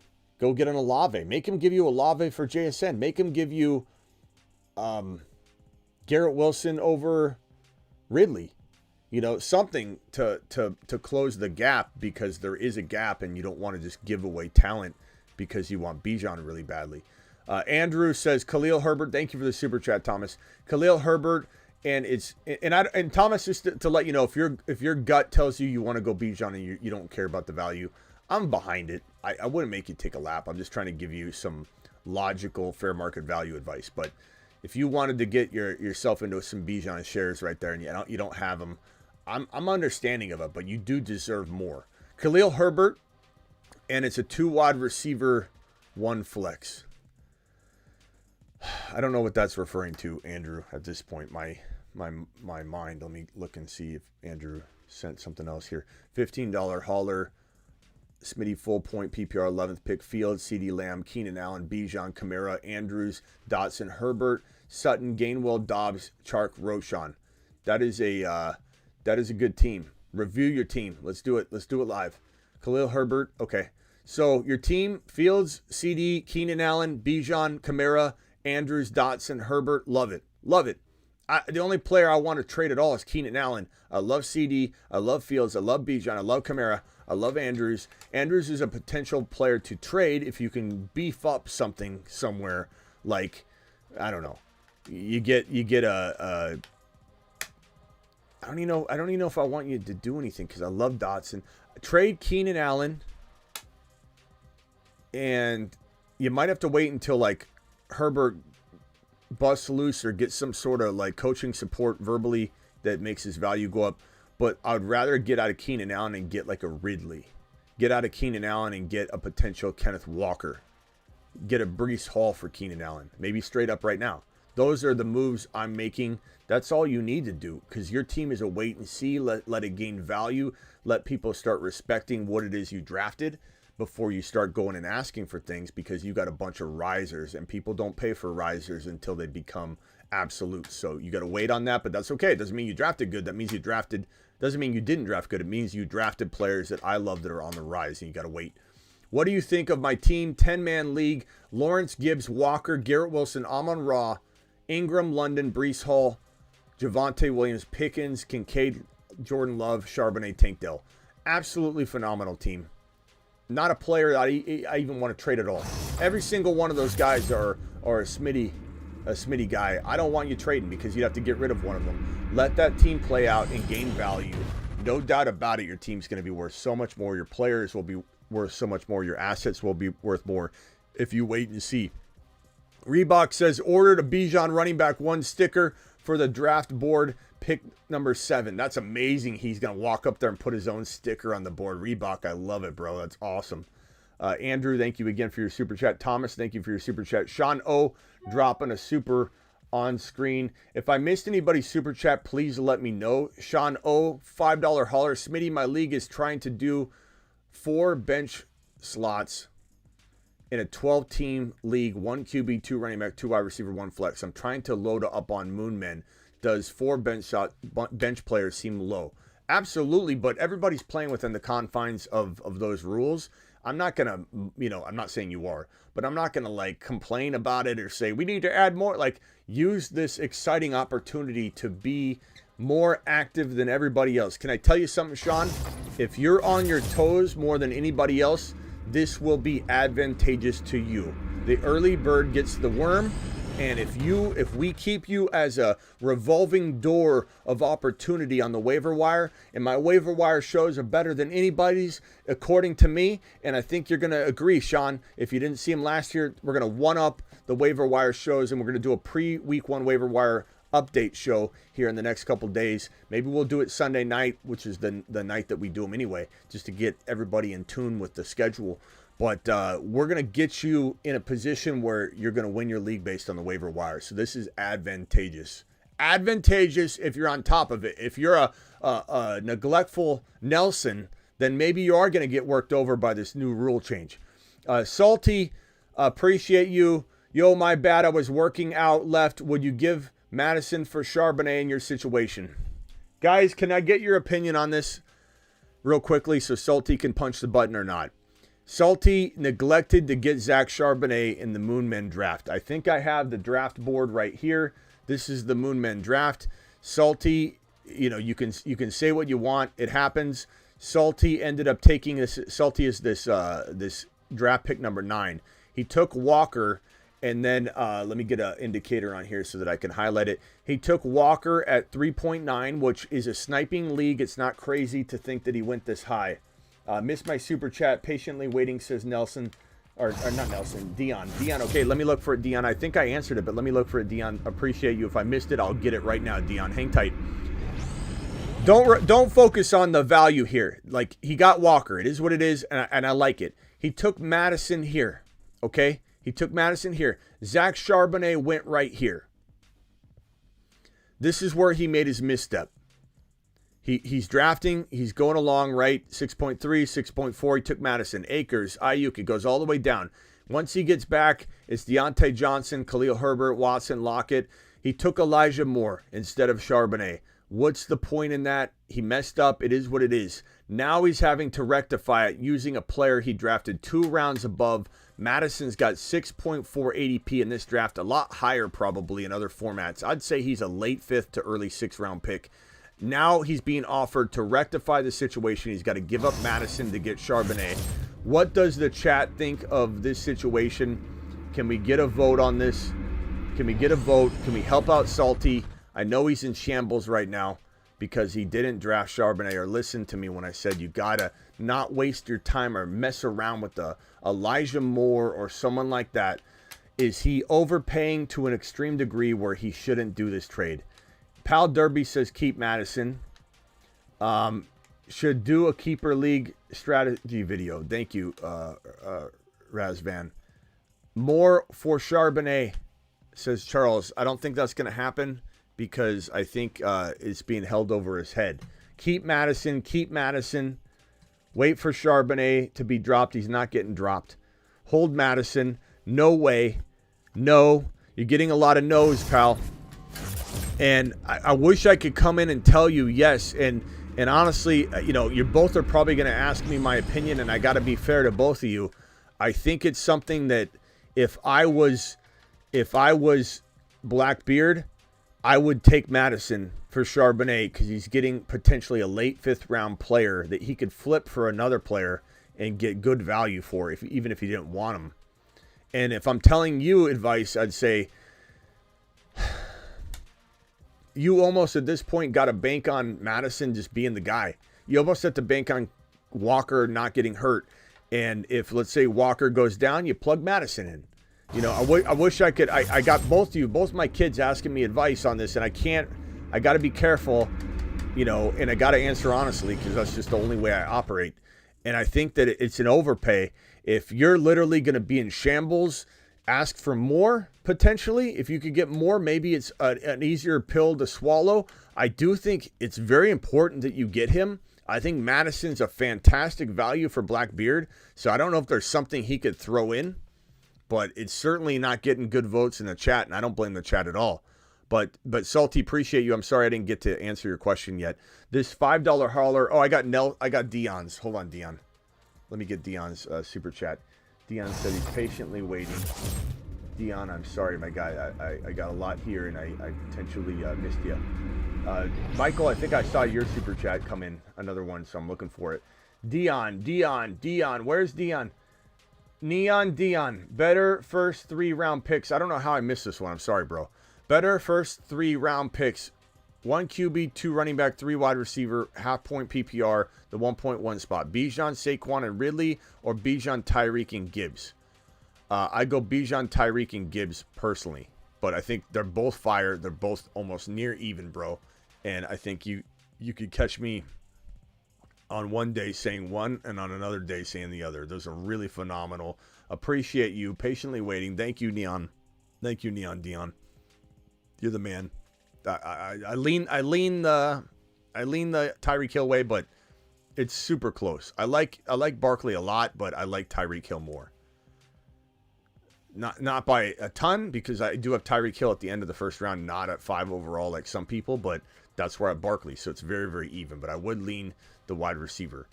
All my league mates are telling me I need a running back too when I have Bijan and Pacheco plus McKinnon. What do you think? I think if the Chiefs acquire JT, they're correct. But if they don't, you're bro, let them doubt Pacheco, McKinnon in one of the best offenses in the National Football League. I got the same situation in like 20% of my leagues. I got Swift and another player too as well, though, in a lot of these leagues. But I'm very excited about the KC Chief running back. And Davis, know this, that if you put Clyde Edwards-Helaire in the mix too, you might want to grab him. I don't know if it's a small bench or not. Or Prince, if Prince ends up getting the job. But if you took those 3 guys last year and only started one at a time, you could not start both of them. You had a top 7 running back in the in the fantasy football. It was a top 7 scoring running back. Top 7 to 10, depending on your scoring. It was a top 10 running back production from a fantasy football perspective. Now, is it easy to navigate which player to start? Because McKinnon and Pacheco, they could rotate. Yeah, I mean, that's the dicey part, I suppose. But I'm starting both of them in a couple leagues, and I have a smile on my face. I'm not mad about it. I'm not ashamed of myself. Do I look like a man that's ashamed of myself for starting McKinnon and Pacheco in the same league? Absolutely not. Took Walker without Charbonnet and already took my lap off for Herbert as a trade. You're in the same boat as Salty, bro. You're overpaying. I'm not saying to not do it, but I'm saying you are potentially getting rid of. You're potentially in a spot where you don't win a league or you win a league based on this move, and it could go either direction. I'd be lying to you if I said that Herbert couldn't win a league. I'd be lying to you if I said that getting Charbonnet wouldn't secure you a league. The bottom line is you were overpaying, and there's lessons to be learned here, unless somebody just sniped them way, way earlier and it's not your fault. But now you're having to pay with a draft capital player that you took way, way earlier than where Charbonnet went, and that just sucks. You almost got to get a little more. Herbert could be a league winner. He was the #1 yards per carry player last year, and it's just like you're trading for a backup. At this point, it's damage control, but I don't like the damage control, the cost of it. Thoughts on Dallas talking big about Ferguson? I like Ferguson a lot. Ferguson's got some nice appeal and upside. I'd be careful, depending on him, extremely in crazy fashion, but I do like him. I think he's good. I think he's a really decent 10 to 14 tight end. What is Jalen Waddle's dynasty trade value? Pretty solid, bro. Even if I'm a little bit down on the valuation that's out there, I still understand the value, and I still like him at the tail end of the second round. Do I think he's a third rounder? No, I don't. I don't like him at 14 overall in redraft. I like him a little higher in dynasty. I think that Tyreek Hill's getting older, and those hamstrings are going to start getting paper thin and popping. And so at some point, Jalen Jalen Waddle is going to be the number one wide receiver in Miami. He's injury prone though, which has me, he plays though, but it has me a little cautious to make him like 14 overall. We're talking about borderline first round material, but do I like him at the 2-3 turn? Absolutely. And that's great value. It's a top 24 overall player. And the thing is, people value him at 14. So if you've got him, you can sell him high. You could sell him for Gibbs pretty easily, in my opinion. In a lot of circles you could, and I'd do that trade.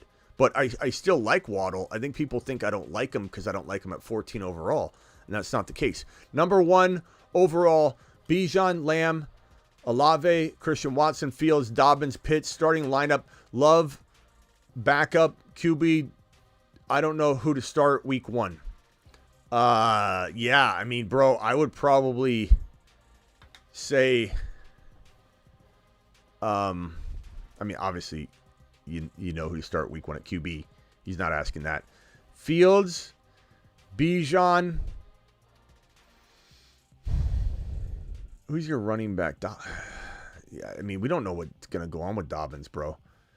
Lamb, Olave, Christian Watson, Pitts. I mean, you have to give me your dilemma though, because like you pretty much just gave me the lineup. Like I don't know who JK's the only questionable player there because you don't know what's going on with them. So I'd have to know the options on that. But Alex, that's a really good squad. You did really, really good. Golf dropping a super chat. Did you do an eliminator draft? How's the team look? I did an eliminator draft, and my team is quite wild. And I got sniped on Aaron Rodgers, which I was really upset about.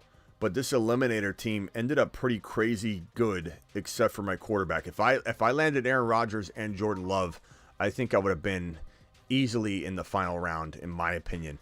This team was straight fire. So I'll show my quarterbacks in a second. But Breece Hall, Kenneth Walker, Javonte Williams, Alvin Kamara, Zach Charbonnet, McKinnon, Deuce Vaughn, J.J. Olave, Ridley, Pickens, Tank Dell, Calvin Austin, Chigakonkwo, and Darnell Washington. So Chigakonkwo, J.J. Olave, Ridley, Pickens, Kenneth Walker, Breece Hall, Javonte, Kamara. This is an eliminator on Underdog Fantasy, promo code Smitty. So you basically, I think the bottom 2 teams in each league get eliminated the first week, and then so on. You go to the next group of people, 2 or 3 or 4 people get eliminated, then 2 or 3 or 4 people, and you just keep eliminating people after, the bottom cellar dwellers in each group. Not a big majority people move on the next week, but this team's unbelievable. It's just my quarterback room. I almost got Aaron Rodgers. I was 1 pick away, and that would have been the difference maker. I love Jordan Love, but that was huge. If I would have had Aaron Rodgers and Jordan Love, I would have been, I think, in the final round, with hundreds and hundreds of people. But this team is just straight fire, minus the quarterback hiccup. So I love that team. Pretty amazing squad. Let me see here. Let me get to these super chats.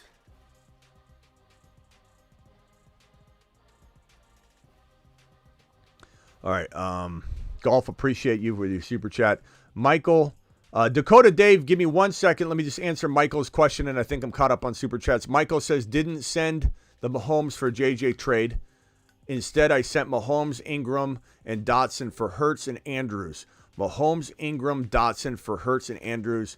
I actually really like that, given how much depth you have. Is there an argument to be made that Ingram could hang with Andrews enough to not want to get rid of Dotson? Yeah, but I think in your situation with all the depth you constantly have with these teams, you're doing a lot of 3-for-2s, trying to upgrade and move some of that depth around. So I could Smitty approve that trade, and that's a really, really good squad. Kamara, thank you, Michael, for the super chat. Hey, Smitty, would you trade Kamara and Pacheco for Chubb? 0.5 PPR. I currently have Bijan, Breece, and Herbert as my other running backs. Also, Salty should just trade me, Elijah Moore. Okay, so hey, Smitty, would you trade Kamara and Pacheco for Chubb? Probably. 0.5 PPR. I currently have Bijan. I probably would. Because you have Breece Hall, you have Herbert. It's a lot to give up, but Kamara won't help you for 3 weeks. Pacheco's not a guarantee, even though I love him as a running back 2-3. You got to take Chubb in that situation. So nice job. All right, Dakota Dave, you're live. Yeah, hey, I got a question about James Cook. That was a topic on one of the guys' rosters. No, you're not too high on him, and I'm wondering, is it a situational thing? Because maybe I got to take a lap on this, but I think he could be a mini Tony Pollard in the making. You're not alone. A lot of people like James Cook. I would say there's something about the player that everybody's doubting and the value, and there's always going to be that like fan club of a player like this. And I don't blame it. I don't blame anybody. And there was a point where I was a little excited about the Buffalo running back situation, but I mean, you answered the question for sure that James Cook is in a situation where his situation is the biggest red flag and biggest concern. We don't know who's going to get what, when, how, what's the divide going to look like. They constantly rotate their running backs. He's probably in the best position of them all, but he's often been referred to as a change of pace back, maybe not built to be an every down back anyway. I'm not saying that those expectations can't be blown out of the water. There's been players that have been talked about like that before that become every down running backs in the National Football League. In fact, some people say that about Pollard right now, and we laugh at that. So, do I like him? Yeah, at the right price. But the problem, Dakota Dave, is that he's going where? Like, where is he going? Let me look up his ADP right now on Underdog Fantasy, promo code Smitty. Again, guys, we're drafting live on Underdog Fantasy, promo code Smitty. I'm dropping that link in the live chat right now. We're drafting live tomorrow night. Hit that link in the description of every video if you're watching the replay, or hit the link live in the chat. I just dropped it. We will be drafting live tomorrow night. And if I look at the rankings on Underdog Fantasy, which are the best ADP rankings around, because every single person drafting is paying money. And so they're not bailing in the middle of a draft. They're not drafting like an idiot trying to try out some weird strategy in their 4-person league, and auto picking and all that. So even if best ball is slightly different, it's an amazing ADP ranking. James Cook, his ADP is at 76 overall. Javonte is 1 spot above him on running back rankings, 2 overall spots. Kamara is 3 or 4 spots below him. Swift is 4 or 5 spots below him. Rashad White and Pacheco are 5, 6, 7 spots below him. Khalil Herbert and Dalvin Cook are below him. I just named a boatload of running backs I want over James Cook 10 times out of 10 times. So the ultimate answer isn't that I hate James Cook. The ultimate answer isn't that I don't think Buffalo can be, 100% can't be, I'm not saying that, a good situation for an RB. I'm saying that there are 5 or 7 running backs I take 10 times out of 10 times over James Cook, and that's just the end of the story. It has nothing to do with anything else. It doesn't have to do with James Cook. James Cook is not a part of this conversation because, in my opinion, he goes below those guys, and if he lasts, then I will consider him. But there's no way I'm taking him over Kamara, even missing 3 games. There's no way I'm taking him over Pacheco when I can cut Pacheco to McKinnon and have the number 1 running back, maybe even 2 players I can use every single week because McKinnon's standalone value is amazing. No way. There's no way. Those are so much better plays, in my opinion. Not to mention Khalil Herbert, not to mention even Rashad White, but Kamara for sure. Javonte Williams, who's 1 spot above him. You know what I'm saying, bro? That's the answer. Yeah. I know it's not the answer you wanted to hear, but it's not me being negative on James Cook. It's just he's out of place. Like Sesame Street. One of these things is not like the other, and it's James Cook sitting there at Javonte's ADP. Right. I appreciate that. I'm trying to develop my eyeballs. So just from that perspective, I'm curious what you thought. I got experience. Yeah. I got big eyes too, bro. No. I'm trying to develop mine. Yeah, no, it's definitely a work in progress for everybody, bro. We're all trying to grow them things. Right. Okay. Well, thanks a lot, Smitty. Yeah. Hey, you can stay on the line if you want, Dakota. You don't have to leave yet, but you are more than welcome to stay or go, whatever you want. Let me cycle over to Chris right now. I got some super chats that dropped in. Golf Little Eliminator just dropped $6 entry. Little Eliminator. Oh, boy. The Underdog just outdoes themselves. Underdog Fantasy, promo code Smitty. Little Eliminator just dropped. That's awesome. I didn't even see that because I'm live, but that's pretty cool. That's pretty cool. And guys, if you want to get in on a Underdog Fantasy promo code Smitty, just hit that link in the description. Hit that link in the live chat, and we'll get into that. Little Eliminator. Thank you for letting us know that a Little Eliminator dropped. Golf, appreciate you. Charles T, thank you so much for your super chat, and I take Chubb in that deal. Okay, let's go over to Chris. Chris, you're live. Hey, what's going on, Smitty? Can you hear me? I can, and I hate to say this to everybody, and everyone's going to get mad at me, but I joined a Little Eliminator without any of you, and I'm going to draft in that right now, and you guys can draft in it too. You might not get in my league because it's just full, but you can draft alongside of me and try to apply the logic and reasoning as I draft a Little Eliminator while I help all of you. Little Eliminator is, let's see here. It is, it looks like the prize money is $100K to first place, $50K to second. For 4,100 entrants currently, it looks like maybe they're going to have, I don't know how many entrants are going to be in this. Current entrants 4,100. I don't know how many are going to be in this. There's obviously a lot of people, but it's going to be very, very fun. And my pick, I got the 8 pick. Hopefully I get Bijan. Go ahead, Chris. What can I help you with? Yeah, Smitty. So I just wanted to say, bro, I don't know if you saw my comment earlier in the chat. It was about Caleb Williams. And I just wanted to see, like, if you heard any of the news saying that he's contemplating staying at USC now for another year, depending on who gets the top pick in the draft. Yeah. I just want to know what you think about that. I think if, let's say, the Cardinals got the 1 pick and they don't have a shot at Marvin Harrison Jr., then I could see him being like, I don't want to play for the Cardinals. But if you could get Marvin Harrison Jr. as your receiver, I think he's coming out. You know, if like if the Cardinals had the 1 and 2 pick. But yeah, that's crazy. Yeah, bro. That's yeah, crazy. It just came out today, I believe. Yeah. I was looking, I was like, I wonder how Smitty's still. Yeah, we haven't talked about it yet because we're talking JT but yeah. So far in the Eliminator, it went Justin Jefferson, Jamar Chase, Tyreek Hill, Christian McCaffrey, and then Peter Porker is on the clock. He takes Cooper Kupp. That's one of the better. Better team names I've seen in a while. Peter. Damn it, Bijan just went. Son of a B. Damn. Love Bijan. Yeah. Okay. Go ahead, bro. What else you got? I was gonna say, bro.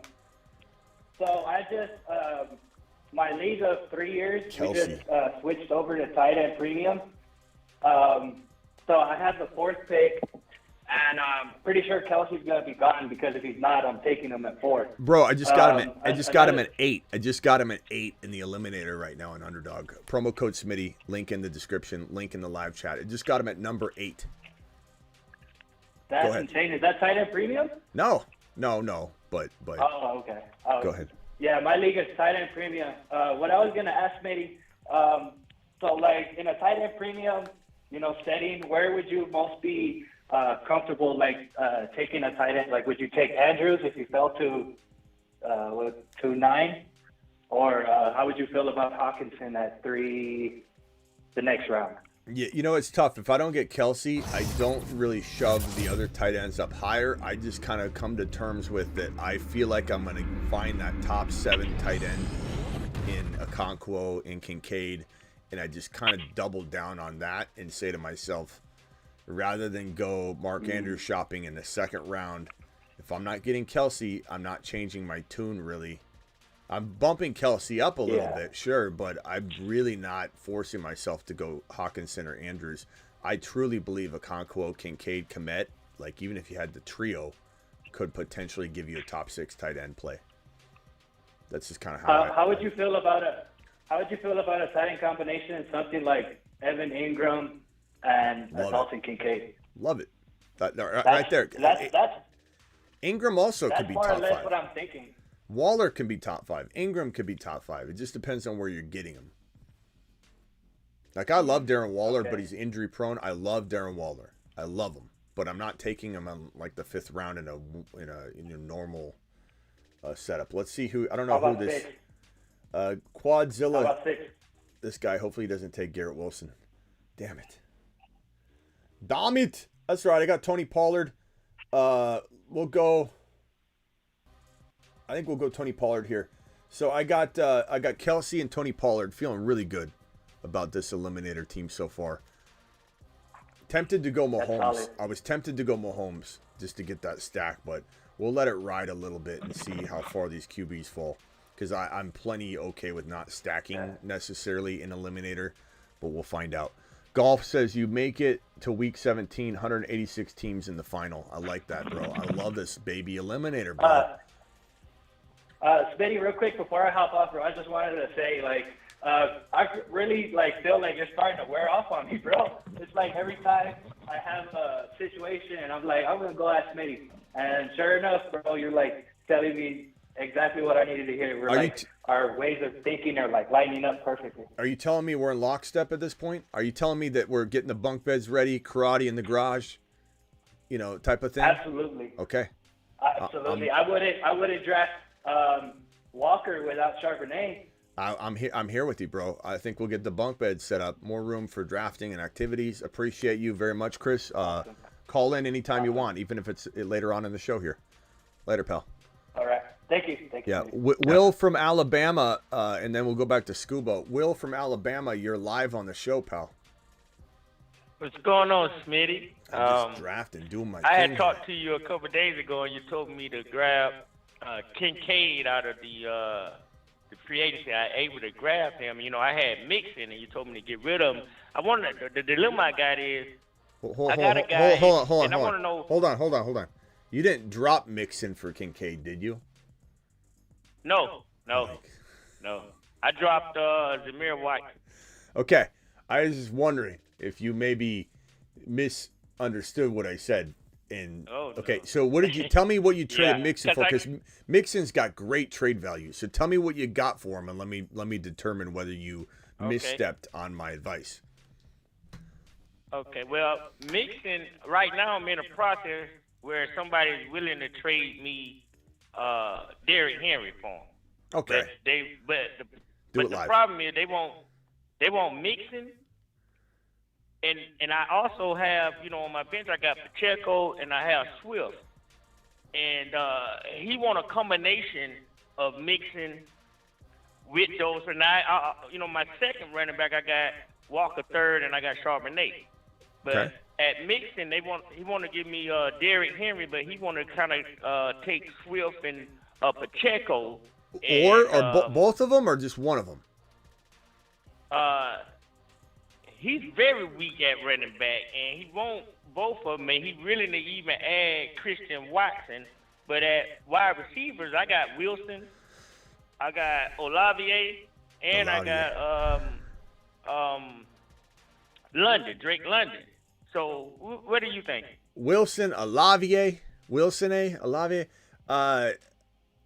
sorry. Let me make this pick real quick. I'm on the clock here. This is a tough spot to be in. It looks like Jahmyr Gibbs is there. I got to take him. I want a quarterback so bad. I want Joe Burrow or Fields, but I could take Gibbs here. I got Travis Kelce, Tony Pollard, Jahmyr Gibbs. I'm a little bit anxious here that I didn't go. Like, I'm potentially going to do what I did in my last eliminator and go a little bit cheaper quarterback shopping because I don't think that Fields or Burrow are going to fall. Not to mention I have no wide receiver yet. So I might lean wide receiver when this pick comes back around. But if I don't, I might have a Pickens and Dotson type of wide receiver room. And I don't know that I want to do that in a 3 wide receiver required league. But my team's off the charts right now, value-wise. I just got to be very careful to say to myself, okay, does Fields or Burrow, if they last to me, come back around, is it more important? Am I scoring so many points on a weekly basis I can go light wide receiver shopping? I don't know. You guys tell me what you would do here. If you go Burrow or Fields, or would you go wide receiver just to lock down that and come back with a combination of Aaron Rodgers and Jordan Love, which I think could service this squad just fine. Sorry, can you repeat your question again real quick, Will, about the receivers? First of all, I would trade one of those guys with Mixon to get Derrick Henry. I would trade Pacheco. I'd try and keep. Okay. Well, I'd trade either one. I'd probably try and keep Swift, I suppose. But can you tell me the other part? Why you listed the wide receivers? What were we talking about? Okay, cause the only running backs he got Henry and Bijan Robinson Jr. and he want to help his team, and he willing to give me Christian Watson. But my wide receiver, I got Wilson, Olavier, and Drake London. Yeah. And he would give me Henry and Watson if I give him like Mixon, Swift, and Pacheco.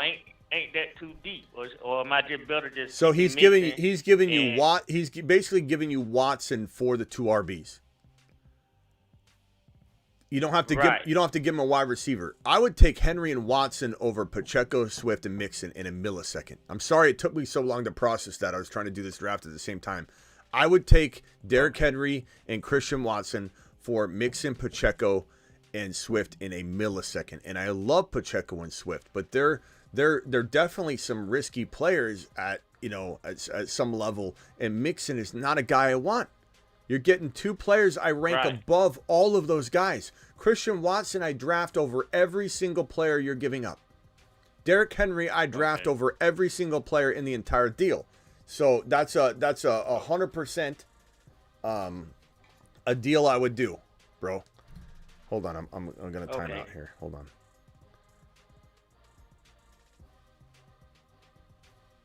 Okay. On the clock, 12 seconds. What am I gonna do here?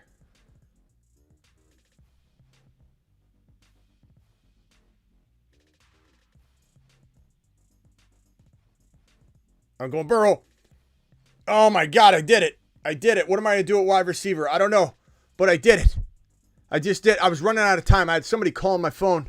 Great move. I had somebody calling my phone, and it left me 10 seconds, and I literally...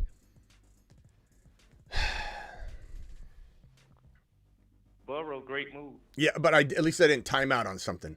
But, bro, look at that squad. I don't know what I'm going to do at wide receiver. We'll see what happens once it comes back around. But Travis Kelce, this is an eliminator. No wide receiver. This is a 0 wide receiver approach in a 3 wide receiver required league. But I'm going to score so many points. Yeah, that wasn't Miss Smitty. That was another relative. But Travis Kelce, Tony Pollard, Jahmyr Gibbs, Joe Burrow. That's perfect. Wow. We've got. Hold on, Will. So make that trade. I'd rather have Christian Watson than every single player you're giving up. I'd rather have Derrick Henry over every single player in the deal. Okay. Yeah. Penny Feather says he likes Judy here. I wouldn't take Judy in that entire round, my guy. But that's me. You trust your gut on that one. I don't want Judy.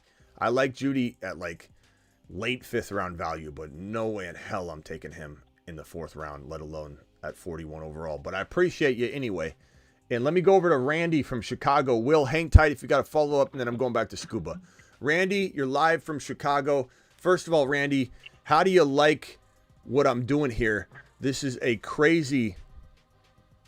Yeah, it's funny, Reebok, no one knows when I'm live in my entire family. Nobody. I'm live every day at the same time, and people just blow my phone up like in the middle of a show. It's crazy. Go ahead, Randy from Chicago. You're live. I called you earlier about Bijan or Chase at the 102 for this dynasty startup. The kid went Josh Allen first pick, so I got JJ. You got JJ, okay. I'm up in a few picks. Do you mind if I ask for your help a little bit, or? Yeah, I'm in the middle of a draft, so I'll do my best to help you. I'm on the clock here. I've got George Pickens. I have Dotson available. I'm most likely to get both of them if I go Pickens first. These will be my top 2 wide receivers. If I look at RBs, just to look at them, Javante's there. Okay, yeah, if Kenneth Walker were there, I might strongly consider taking him. I'm going to go George Pickens here, and it is a light wide receiver room so far, but my running back and quarterback stable and tight end room, this is a crazy, crazy build that feels really, really, really fun. Okay, go ahead, bro. Hit me with it. You talking to me? Yeah, go ahead with whatever your question was. Go ahead, yeah. Oh, no, I just wanted to tell you that JJ went 12-2, but no, Okay. I'm picking a few. I'll unmute Okay. in a little bit. Yeah, okay? just interrupt and say, hey, I'm up, and then we'll stop it. Scuba, you're live. Go ahead. This team's crazy. Scuba, what do you think of this team? You mean Scott? No, Scuba Steve. Oh, But okay, we can go to you, Scott. Go ahead. Scuba's been on mute or something anyway. So, Scott, go ahead. Scott from Oklahoma. Go ahead, and then we'll go back to Scuba. Hey, Smitty. Zay Jones, man. Are you hip? I'm trying to help you. Am I Zay Jones? Yeah, that's one of your wide receivers you need. Haven't you heard the news? Yeah, 56 overall? Well, I mean, fell out with Zay, and he's a steal wherever you get him. Well, we'll look a little bit down the road when we get to double-digit rounds there, Scott, but that's not helping me in the 5th round. Okay, well, I take appreciate best available. Smitty, I'm just saying. Yeah, I appreciate it. Christian Kirk's going down, Zay Jones going up. Okay. All right. Yeah, JSN would have been an interesting pick had he fallen, but I couldn't go with the guy that might miss week 1 in an eliminator. You know what I mean? If anybody's wondering why I didn't go JSN, this is an eliminator. So week 1 you could get eliminated, and I had no wide receiver. My first wide receiver couldn't be out for week 1, so I had to go Pickens there. I'm pretty sure we're gonna get our boy, if I had to guess, coming up here. Let me just go back to board view real quickly. I don't know if a couple weeks we'll see. We'll see. What else can I help you with, Scott? No, that was it. Just calling to help you, Smitty. Well, thank you. I appreciate you giving me the 5th round Zay Jones advice, but we're going to wait a little bit. We might circle back around and get him. I agree. I like Zay a lot. Sure. I don't know if you meant Zay Flowers or Zay Jones. I like both of them, but Zay's definitely. Zay, can you see? Yeah. Okay. Hang tight, Scott. Mute if you could. I'm on the clock here. I guess we could, if we were to reverse engineer, not that we have time, but I could have potentially went a wide receiver like Christian Watson instead of Joe Burrow and then got Trevor Lawrence here. But I'm pretty sure that this, at the end of the day, is something I'm going to like a little bit better. I got Dotson and Pickens as my wide receiver 1 and wide receiver 2. It's not for everybody. Some obvious Oscar is going to come in and go, you got some light wide receivers. Of course we do, because I went Joe Burrow, Travis Kelce, Tony Pollard, and Jahmyr Gibbs. And this is an eliminator. And it's a unique build. So I'm pretty excited about it, to be quite honest. Randy, are you on the clock yet? 4 picks away. Okay. Anybody disagree with this team so far? Does anybody think this team doesn't have the potential to potentially keep, finishing above, afloat everybody to get into the next round, I believe golf, I don't know if you want to define the rounds. I can just show you guys. So I think, I don't know. I'll look it up later, but I think like the bottom 2 teams get knocked out, and then they take the remaining out of 10, I think. Then they take or 12 or whatever. I don't know if they put you in a group of 10 or something like that. I forget how it goes. But they'll basically take like the bottom 2 out every week. So week 1, 20% of the field gets eliminated to overall, and you get knocked out as the bottom 2 teams in your group. So all you got to do is outscore everybody in your group, but 2 people each week, essentially, for the most part. I mean, give or take. Smitty, is Mike Williams still there? He'd be solid. I don't like Mike Williams, bro. I don't want anything to do with Mike Williams. He's injury prone, and in an eliminator, I need some reliability. I need some madcaps, bro. I need some monsters. Pittman, okay. Zay Flowers is here. I like that Zay better than Zay Jones. Sky Moore is there. Kadarius Toney. That combination could be pretty sick at the 2 next picks if I wanted to go that route. That's pretty solid if I wanted to go something crazy. Ingram is there. Let's go RB. Javante's there. We're approaching my pick. Kamara's there. Swift is there. Pacheco's there. I'm going to queue all my favorite boys and get them in the queue. Dalvin's even interesting for later. I'll just queue him. All right, let's get back to business here. I'm 1 pick away. It went Zay. It went Javante. It went Jordan Addison. I'm really thinking it's hard to draft Kamara here, But at the same time, I think my team's so good that I'll be fine getting through the first 3 weeks, I believe. And that could really, really hammer home, later on down the stretch if he's an RB1. But that Sky Moore, Kadarius Toney could be very interesting. I'm going to take a gamble here. I'm going to time out if I'm not careful. And I'm going to go Kamara. And let's see what happens. I have a little theory. I have a little theory. Okay, go ahead, Randy. I'm staring at Diggs, Pollard, Chubb. The first guy went QB, so Herbert and Fields are still going to be on the board in the third. Pollard just went. What do you have? I have JJ. Can we go Diggs? JJ. Who are the other players? Diggs, Pollard just went. Who else is there?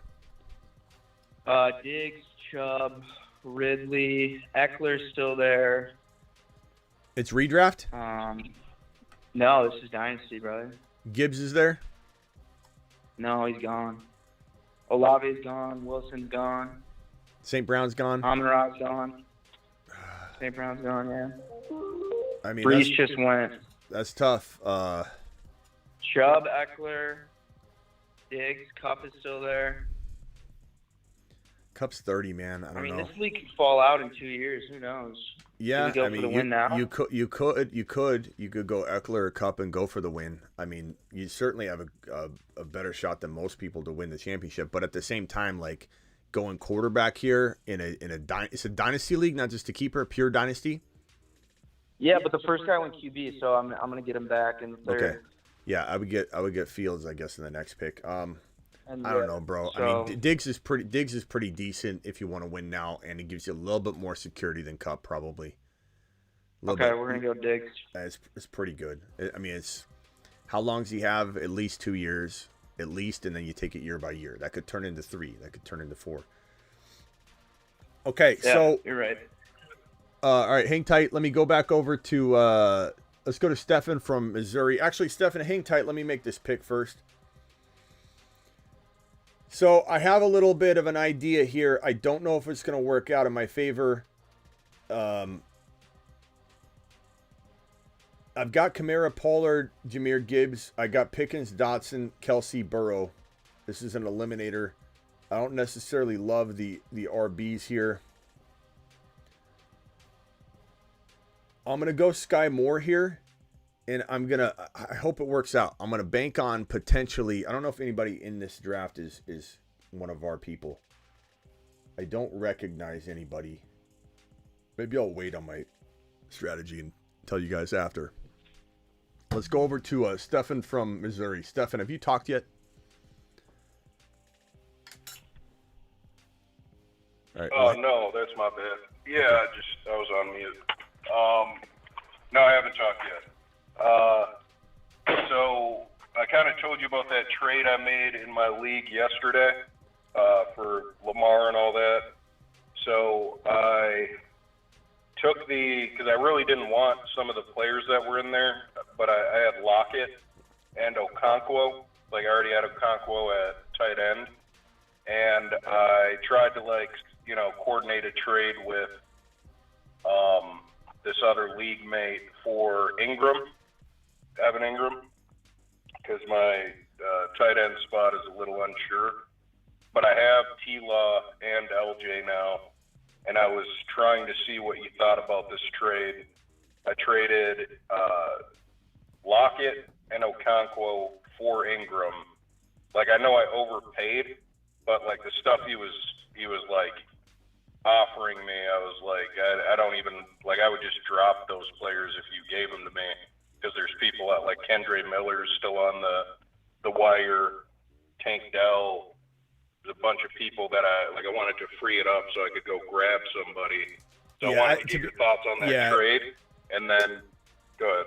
Yeah, to be honest, I mean, you did overpay. Ingram Okonkwo could be as good as Ingram. I'm not saying he will. I'd much rather grab Ingram over Okonkwo, but I mean, Lockett has got a lot of trade value. I don't love Lockett like everybody else, but I think he's got a lot of trade value because everybody seems to love him, especially now that JSN's hurt. So I feel like you did overpay, but could it work out? Absolutely. My league hates him. Everybody in the league is like, he's too boomer bust. All right, what else you got? Shopped around well before I went for Ingram, and nobody was everybody was off it, which I already kind of knew because I know the people in my league. But my next question was, who would you pick up off the waiver wire once that trade concludes? The people that I'm looking at are Mingo, Kendre Miller, or Dell. Dell. Tank Dell, bro. Easy call. Tank Dell? Yeah. Okay.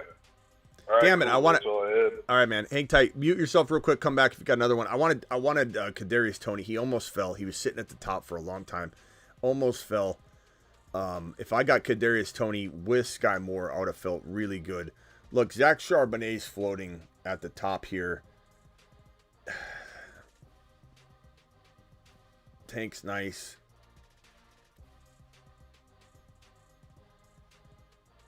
I'm going to go Charbonnet, go home run potential here. So the team so far, Joe Burrow, Tony Pollard, Jahmyr Gibbs, Alvin Kamara, Zach Charbonnet, George Pickens, Jahan Dotson, Sky Moore, Travis Kelce.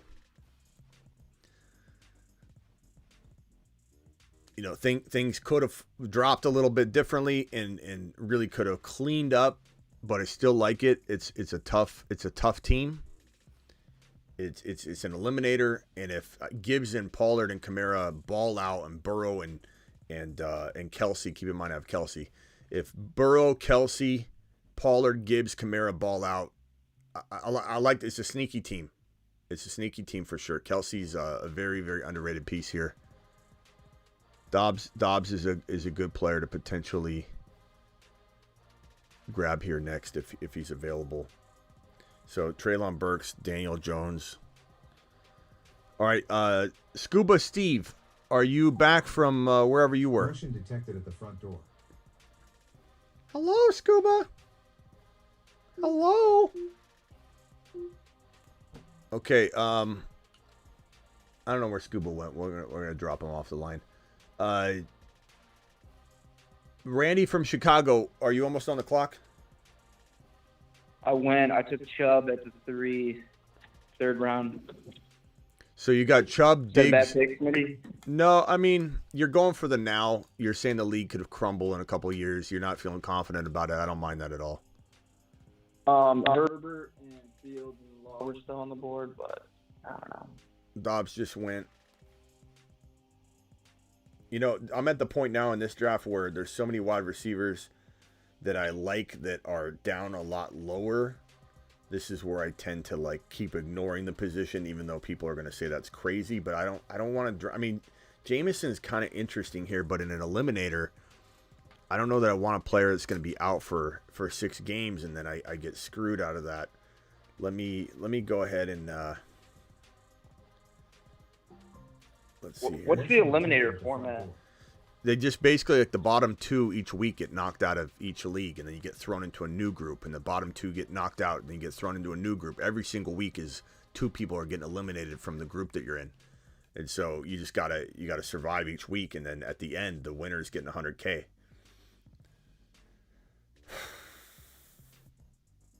What's your team looking like? You got Pollard, Gibbs, Pickens, Dotson, Kelce, Burrow. It's pretty nasty. Yeah, I like it a lot. I'm probably going to go...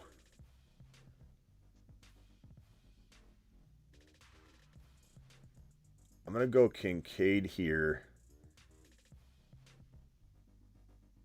I just want to get value at this point. I know everyone would have went receiver there, but I'm not forcing it. I have no wide receivers, but there's so many guys I like Hyatt and Tank Dell, and that I'm going to compile as many of them as I can without forcing these middle range wide receivers. I just want to get as much talent as I can on this team.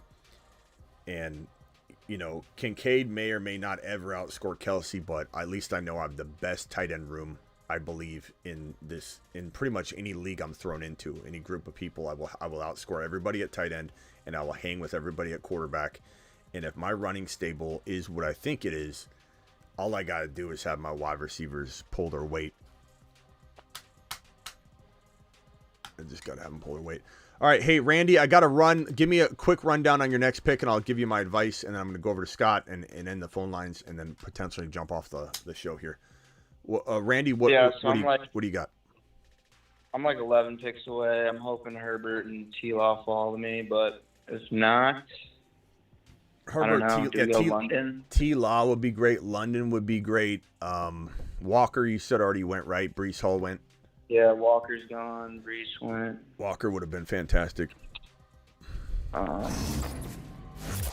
it. Sick Nasty wants me to. Can you look at my Dynasty team I sent you on the text line? If anybody wants to order the text line service, just go to thefantasyfootballshow.com. Thefantasyfootballshow.com. It's got text advice, bold predictions, trade calculators, rankings galore, Superflex, non-Superflex, top 200, Dynasty, Super Rookie, Redraft, everything. Thefantasyfootballshow.com. Articles. Go check it out. Sick Nasty, I will certainly check out your super chat. Or your question. Thank you for your super chat. And are you going live later tonight? Not tonight, but tomorrow we'll be drafting on Underdog Fantasy promo code Smitty, which I'm doing right now I'll on this. Tomorrow on the squad. Yeah. All right, bro. Appreciate you. Later. Thanks for the help. Yeah. Let's go to final thoughts. Scott from Oklahoma. Hey, Smitty. What's up, Scott? Any final thoughts, pal? Well, I've got this third quarterback problem, but I'm feeling better about Tannehill. He's throwing bombs in practice.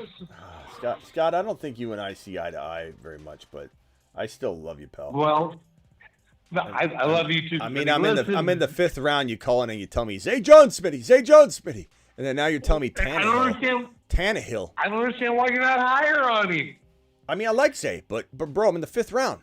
But Tannehill, I mean, I don't like Tannehill. I don't like Tannehill at all. What are we doing?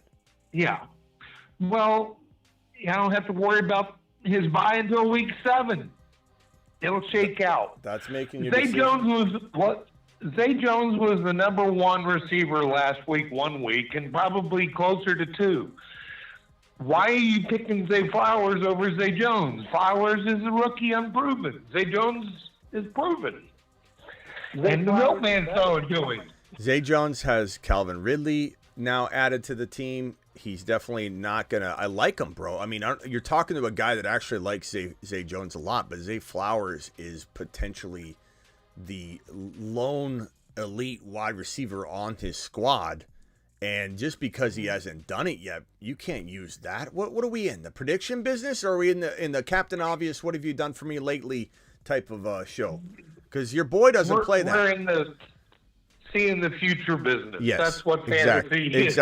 Exactly. So Zay Flowers, you know what Zay Jones does to Zay Flowers? What? He gets him a coffee. Okay. No. Yes. Bateman gets Zay Flowers a coffee. Both of them. He says, give me creamer. One of you give me coffee. Let's get it on the double. Zay Flowers, and he's so quick. He's so quick you can't even hand it to him. You're trying to give him his coffee, and he's just dodging and weaving, and he's such good footwork. Zay Flowers is a mid. Let me ask you a question. And I love Zay Jones. You're acting like I don't like him, but they're not in the same stratosphere. I still like him as like a bench wide receiver, but we're talking about a mid-season monster, Zay Flowers, that's going to play at Moonmen capacity by mid-season, my guy. I'm going with Zay Jones to the moon. That's okay. You're also going with Tannehill. So, wake up. That's because I got stuck, but I'm feeling better about Tannehill because I got Lawrence. That's the super flex. Nobody, listen to these words. Nobody should even own Tannehill in a 1 QB league, let alone be using him. Super flex. Even super flex. I honestly, I'd probably just I'd call up Underdog and say, Underdog, can you delete this team from my queue? I don't even want to look at it the rest of the season. I got Tannehill as my super flex quarterback. Can you delete it, please? I don't want to stare at it. I don't want it on my record. Please delete the team. Please go in the back end. Delete the team from my list of teams that I've drafted. I don't want to stare Tannehill in the face as my super flex quarterback. Smitty, I've got better than the double decker. I've got the quintuple decker. Oh, let me hear it. I started out. Well, you know my wide receivers: Cooper Kupp, St. Brown, Garrett Wilson. I got Garrett Wilson in lieu of getting a better second quarterback. I gave up. I got Tannehill because I got Garrett Wilson. Then I got Brees Hall. I got like your team. the Milkman. This team is stacked. I like it's in contention. But I don't necessarily. What do I do here? I need a wide receiver bad, but I kind of don't want to. I don't really want to pass on Jordan Love, and I think my wide receivers I want are going to fall. I'm going to continue to do what I'm doing. I know everyone's calling it crazy. My wide receiver room is so thin, but the players I want are so down below all these other players. I'm going to continue to take value. I'm going to come back in and get Hyatt, Tank Dell, and all these wide receivers that I believe are going to be very, very solid beyond what everybody's expectation is. And it's going to do me a solid at the end of the day. There's a lot of guys that I'm going to bring. I got literally 3 wide receivers still. I have 3 wide receivers, but I have Joe Burrow, Jordan Love. This is an eliminator. I have Tony Pollard, Gibbs, Alvin Kamara, Charbonnet, McKinnon. I realize by design my wide receivers look like some kind of circus, experiment, but that's okay because Pickens and Dotson are going to the moon. They're moon men for a reason. Sky Moore, I missed out on Kadarius Toney. That would have been a phenomenal third wide receiver combo, but I've got Kelsey Kincaid. This team, by design, has one hole. One hole. I am drafting best player available and beefing up everywhere with the design that I'm going to solve my wide receiver 3 problem and really the rotation of wide receiver 3-4 using sleeper mentality, using Hyatt, using Tank Dell, using players that I truly believe can step up and outperform expectation to a 10th degree. That's what I'm going to do to try and win this tournament. That's what I'm doing. Okay, I got to let you go, Wild Scott, Oklahoma. We'll start calling you Wild Scott, I think. Okay. All right. Delete this team. I love looking at my team. You would too. Yeah, okay. Later, Cowboy. I'm not saying delete your team, but I don't like Tannehill as a second quarterback. All right, later. Appreciate you. Bye-bye. Grant from Cali, I can't keep you on long. Then I'm going to go to Avi. Then I'm going to go to Bill the Tickler, who's on hold patiently. Grant, give me your final thoughts. Whatever you want to talk about, hit me with it, bro. So we talked about my team a couple of days ago with Denny, and he absolutely lost composure on me. He didn't like it. So I did a trade, and I don't know if you're going to like this trade, but I love it. I originally had Amon St. Brown, Devontae Adams, Jamar Chase with a pretty weak running back stable with Alvin Kamara be my RB1 and Rashad White be my RB2. Okay. I did Jamar Chase and Christian Watson for Josh Jacobs and Garrett Wilson. Okay, Jamar Chase and Watson for what? Garrett Wilson and Josh Jacobs. You lost. Yeah, bro. I mean, as much as I love Garrett Wilson, I don't like Jacobs, man. I don't like Jacobs. I don't like him at all. I would much rather have Christian Watson and Jamar Chase. Jamar, best player in the deal. Yeah, I mean, you got yeah. The only reason why I did it is because when I have a starting team, it's going to be Alvin Kamara, Josh Jacobs. Hopefully he's going to be playing, and I know he's not going to see 300-plus touches, but Garrett Wilson, Amon St. Brown, Devontae Adams. I feel like that. I feel like I can't go wrong there. What do you mean you can't go wrong? You have 2 Raiders. You have Jacobs and Devontae Adams relying upon Jimmy Garoppolo to facilitate this offense. I mean, it's the worst. And also, and don't take offense. This is your coach telling you what he thinks. I could be wrong, bro. So please don't take it as like a personal attack on your drafting or anything like that. But when I hear somebody say the reason I did it was, that's an excuse. Like that to me, when someone says the reason I did it, it's you didn't like the trade in the end of the day. Deep in your soul, using the psychology I don't know, because when you say the reason I did it is you telling me why you took a bath. The reason I did it is not a phrase you use when you think you crushed it. You wouldn't say the reason I did it. You in your heart and soul, you're saying the reason I did it because you don't necessarily like the trade. And if you could hit the undo button, you would. That's my psychological take. I wouldn't say. I mean, I kind of sound like you when you drafted Calvin Ridley in the second round a couple days ago. I don't know, bro. I'd rather have. I'm not saying it's a bad move, and some people watching the replay of this are probably going to defend you because there are people that aren't here, are usual suspects in here that kind of have a similar mindset of how in the hell is Jimmy Garoppolo going to get this offense moving down the field? How in the hell is Jacobs going to not see 8-man fronts? How in the hell are Jacobs and Adams going to be in the red zone on the regular? It's going to have to come through O'Connell. If O'Connell gets in there really early, I'm very, very hopeful that this could be salvaged to some degree for Jacobs and Devontae Adams. Not to defend their ADPs, because I still wouldn't take them, but maybe it's not all lost at that point.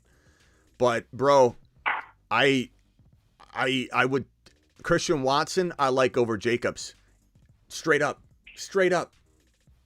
And Jamar Chase, even as much as I love Garrett Wilson, you're taking Jamar Chase 10 times out of 10.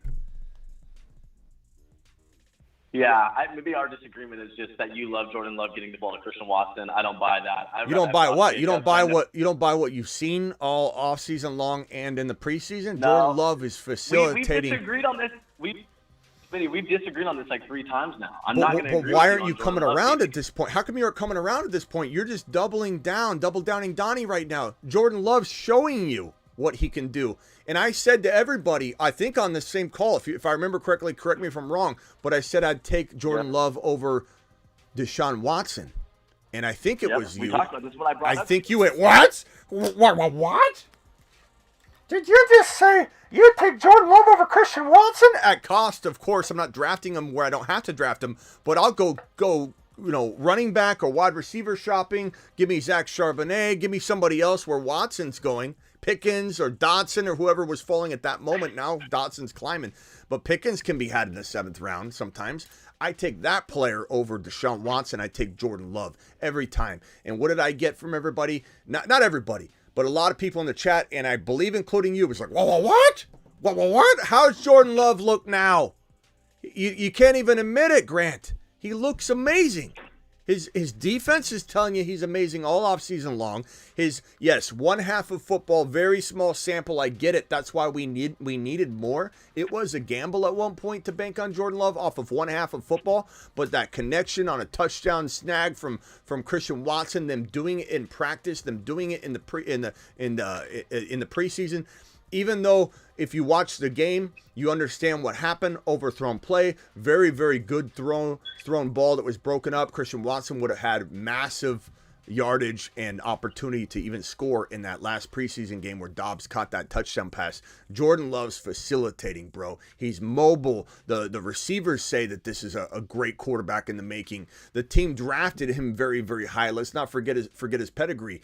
And also his defense, a good defense. Jair Alexander telling you, even though he's ridiculous for saying the statement that this is the best quarterback in the league. And I'm not saying he is. That is a dumb statement by Jair Alexander, and it kind of puts his opinion in question.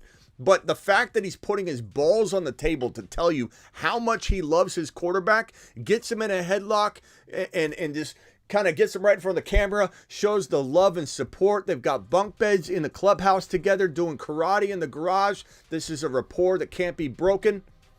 This defense, this quarterback, these wide receivers, underrated team walking into the 2023 season. Potential division contending winner. I mean, I like the Bears and the Lions, but man, let's not count out that entire division. Is really tough. Do you think the Packers have a better chance of winning the division than the Vikings? I don't think it's crazy to say that this is going to be a dogfight between the two to try and get that 2nd or 3rd spot, to try and get a playoff berth through a wild card or something. Do I think the Packers can't beat out the Vikings? Like, just because the Vikings have done what they've done, shit the bed when it counts, and they look like a paper tiger every year. I'm not saying the offense isn't great. I'm not saying JJ's not going to eat. I'm not saying Cousins can't even go out and do what he did last year on repeat. But to act like there's some sort of like obvious Vikings over the Green Bay Packers at this point, I mean, the Packers are solid, bro. They're very undervalued, just like Curtis Samuel here from my squad. My wide receivers, by the way, I think are cleaning up nicely considering the problem I'm trying to solve. Very light wide receiver room. George Pickens, Jahan Dotson, Sky Moore, Hyatt, Tank Dell, Curtis Samuel. But Travis Kelce, Kincaid, Tony Pollard, Gibbs, Kamara, Charbonnet, McKinnon, Joe Burrow, Jordan Love. Love the squad so far in a eliminator Good squad. format. I like it. Yeah. But my full roster, Smitty, I think after the trade, my full roster just feels more complete. I feel like I can go to bed at night a little bit better. Well, I do. You know, I do. I'm the same guy that got Brees Hall in the 8th round. I mean, how am I not going to bed at a good time? Yeah. I mean, you may still have a good team if you know. I'm not saying that you don't or whatever, but the fact that Chase and Watson, look, it's arguable. I'm not saying this is crazy. I'm just telling you, I wouldn't have traded Jamar Chase, the best player in the deal, the potentially number 1, number 2, or number 3 overall player. Garrett Wilson's right up there at 8, 9, 10, 11. I get it. But Watson, because I rank both these guys better than both these guys, it's just you lost, even though it's not like a huge amount, you lost a little bit or you lost a lot on the Chase to Wilson, even though I love Garrett Wilson. And in my opinion, at worst, this ties. Jacobs and Watson ties, so you lost on the deal. But doesn't mean you took like an absolute bath. I'm not saying you still can't win, but right. I just don't like Jacobs at all, bro. I don't like him at all. He's holding out. He had close to 400 touches. That is a recipe for injury if I've ever seen one. On top of essentially he's in like holdout mode, so his risk of injury is through the roof, bro. Through the roof. I'll end on two things, or just really one. Your take on Kyle Shanahan and Trey Lance was just flat out disrespectful. Why is that? And I think that is what I've been watching you for a while now, and that is your rant about the 49ers and Kyle Shanahan's ability to lead a team without the quarterback being an issue is comical. It is. It really Do tell. Will you tell me why you think Kyle Shanahan is such a bad coach? You have the king Uranus now. I mean, this guy he's a good offensive coordinator. In shambles. Bro. What? Bro, everything. So hold you're on, talking about the team that drafts a quarterback as Mr. Irrelevant. He comes in here and beats all of your guys' favorite teams, throws 4 interceptions, 13 touchdowns, doesn't turn the ball over once, goes and gets Christian McCaffrey on top of that, drafts Debo, Fred Warner, George Kittle, Hufanga, all these players, right, that we have on essentially rookie deals still, then goes and gets Javon Hargrave, and he wants to be penalized because he has a quarterback that has no Bro, everyone knows. everyone knows those are Peter's moves. Those aren't. See, those here's aren't the thing. You never want to give him his flowers. No. You never want to give him his flowers. No. I always give him his flowers. Is what it is. I give him his flowers. I call him a offensive savant. I call him one of the best offensive coordinator minds in the game. I give him his flowers. I sat there for 2 minutes giving him his flowers. Okay. But don't pretend that he drafted George Kittle. Don't pretend that he probably even drafted Brock Purdy. That is all Peters. There's a reason Peters is sought after to be the next GM of a next big situation, because everyone knows that Peters is a gold mine for finding talent. And this guy turned down Tom Brady twice and has passed over the likes of Mahomes when he is in the position to make those early draft decisions, not the later ones, which Peters is responsible for accumulating. So, bro, you have not said one point that shut my take down at all. This is a guy that takes his foot off the gas when it matters most. And, bro, you can listen to the hardcore Niner pages that I go live with that say Shanahan has got to fix it or he will eventually be gone, because he takes his foot off the gas constantly, loses big games, and puts his team in a very vulnerable position every single year, hurts his entire running back stable, runs his quarterback up the middle like he's a fullback, injures him, doesn't use Trey Lance his entire rookie year, then blames it on, he wasn't prepared. Then don't draft him. There are plenty of quarterbacks that you could have drafted if you weren't ready to throw that quarterback in place of a bad playing Jimmy Garoppolo that is nothing but a game manager. Turning down Tom Brady twice is evidence enough that he doesn't know how to coach or make personnel decisions. He's an offensive coordinator, and every positive thing you throw at me, I can point to his offensive coordinating skills as to why he did what you say he did. Every time. So let's make a deal then. Let's make a deal. I don't need to make a deal. He is such an offensive coordinated mind. Hang on. Okay, you're when you use the offensive coordinator. This is what irritates the heck out of me about when people say this about him.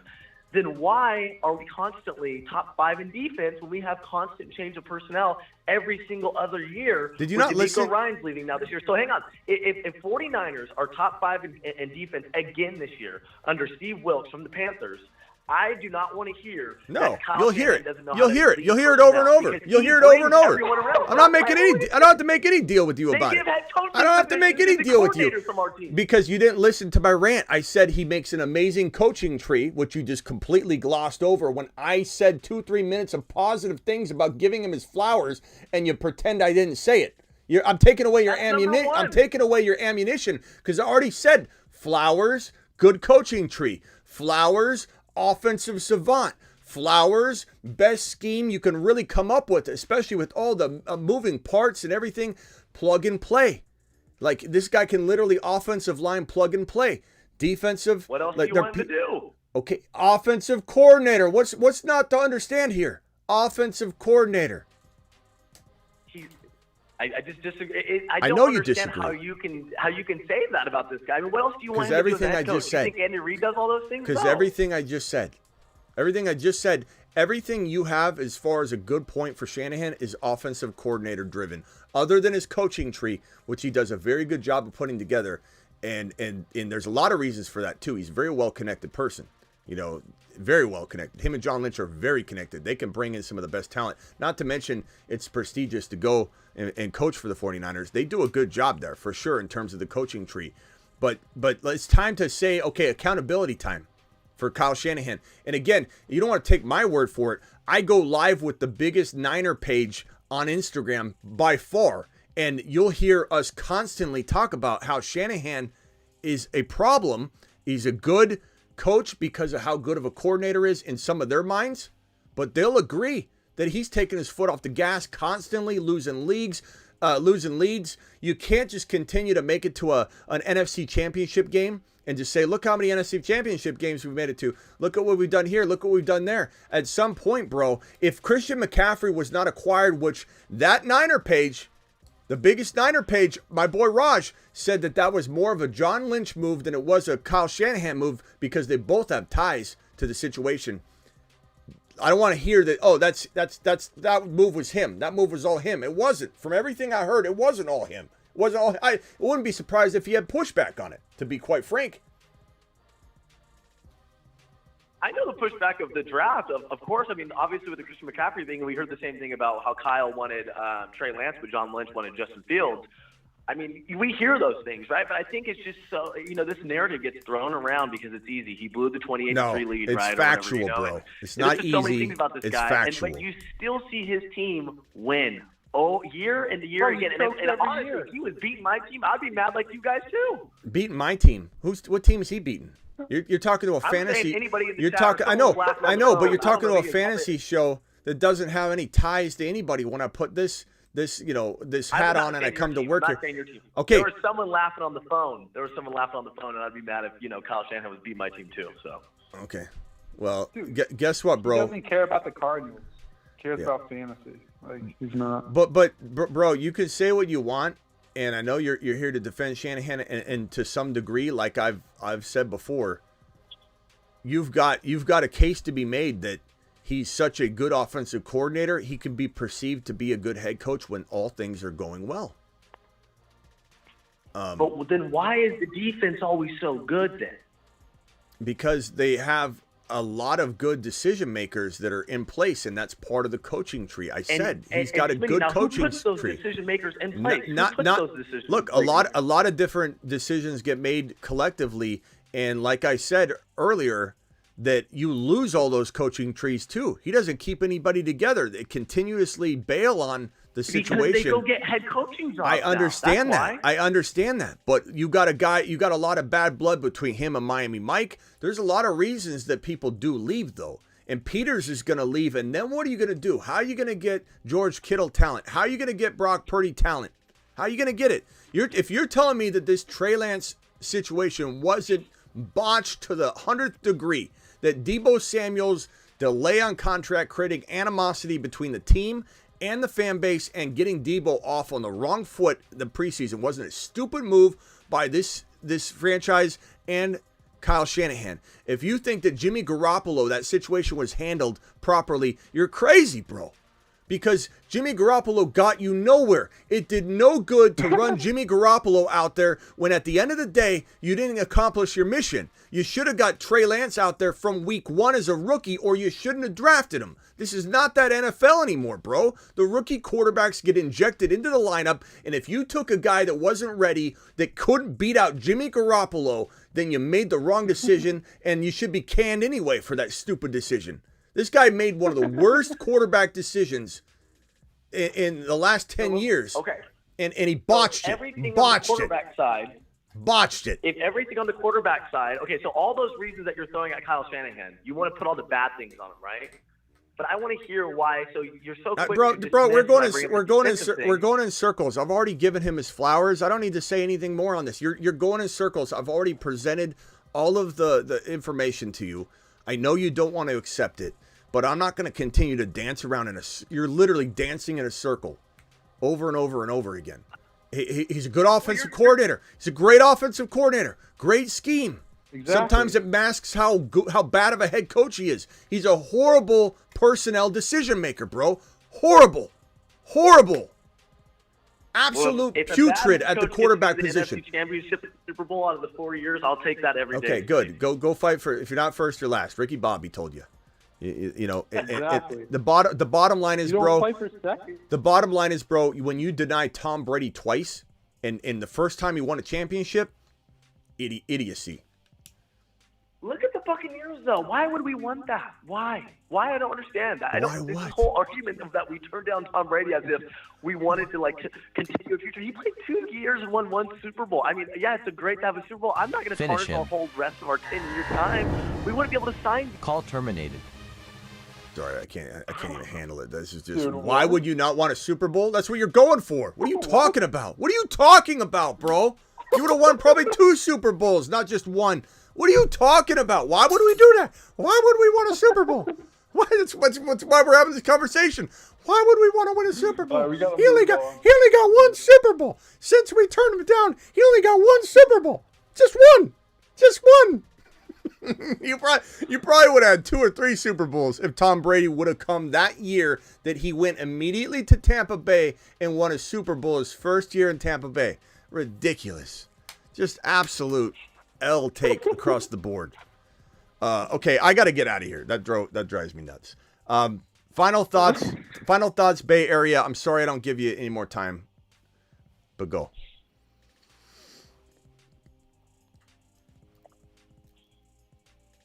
Okay, Bay Area is obviously not there. Let's go over to Avi. Final thoughts. Yeah, I just got 2 quick points. Stop sleeping on rookies, Zay Flowers, JSN. They haven't played in the NFL yet. They were first-round picks for a reason. They believe in their talent for a reason. Don't say they haven't done it yet. I hate that point. And Justin Fields, Jahmyr Gibbs, Calvin Ridley. Go get those boys. Later. Yeah, all right, later. Appreciate you. All right, Marsman, rock out. Final thoughts period. Yeah, how do you rate Komet and Dulcich? Dulcich and Komet? Yeah. Yeah, I like Komet as a potential 6 to 10 tight end this year that you can get outside the top 10, obviously, so you're going to pay that price.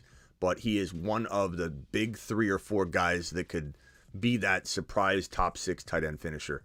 It's Okonkwo, it's Komet, it's Kincaid. It's quite arguably Ingram sometimes gets in that 8 to 9 territory, so he would be kind of the most expensive one. But I love Komet. Komet's definitely outside the top 10, though. Double-digit round guy. You draft him with Kincaid, and you have a crafty tight end number 1 combination. Yeah, how about Schultz? I'm not on that train right now. Disappointed last year. I don't know how it's going to go.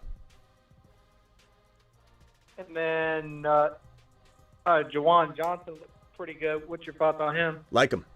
He's starting to really climb. You get Juwan Johnson and Taysom Hill in a best ball, especially, you're going to have a really decent potential there. So I like both of those. But Juwan's climbing up. He looks really good. All right, rock out. Hey, call in tomorrow, pal. Appreciate you very much. I got to run. One more point. Yeah, go ahead. One more point. if you want to take a rookie receiver, make sure he's from Ohio State. They produce. Yeah, they do. All right, thank you, Rock Out. Appreciate you. Bill the Tickler, what is up, my guy? Hey, Bill, can you please tell us good news? Did you get unsuspended from your job over at the steak place? Technically, yes. What's Hey, that? Smitty, how are you, bro? Good. What's that mean? Well, If you I'm can't discuss slated it, to come back. don't discuss it if you can't discuss it. But go ahead. No, I don't need to discuss it, but I'm willing to discuss it. So it's your show, Smitty. You tell me. No, it's your personal business. If you don't want to air it out, don't air it out. I just wanted to know if you got it. You're okay.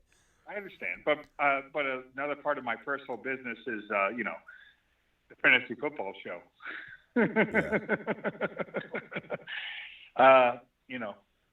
I tune in and I just enjoy this community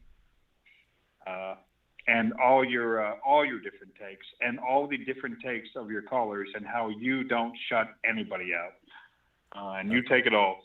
I may hang up from time to time. Much appreciated. Yeah. And the other, what did I look? So I saw there's 291 watching and there's 170 likes. So we're about, what are we, about 200 likes behind. So please smash real quick. Yep. Thank you, Smash Bill. that like button. Thank you, Bill. I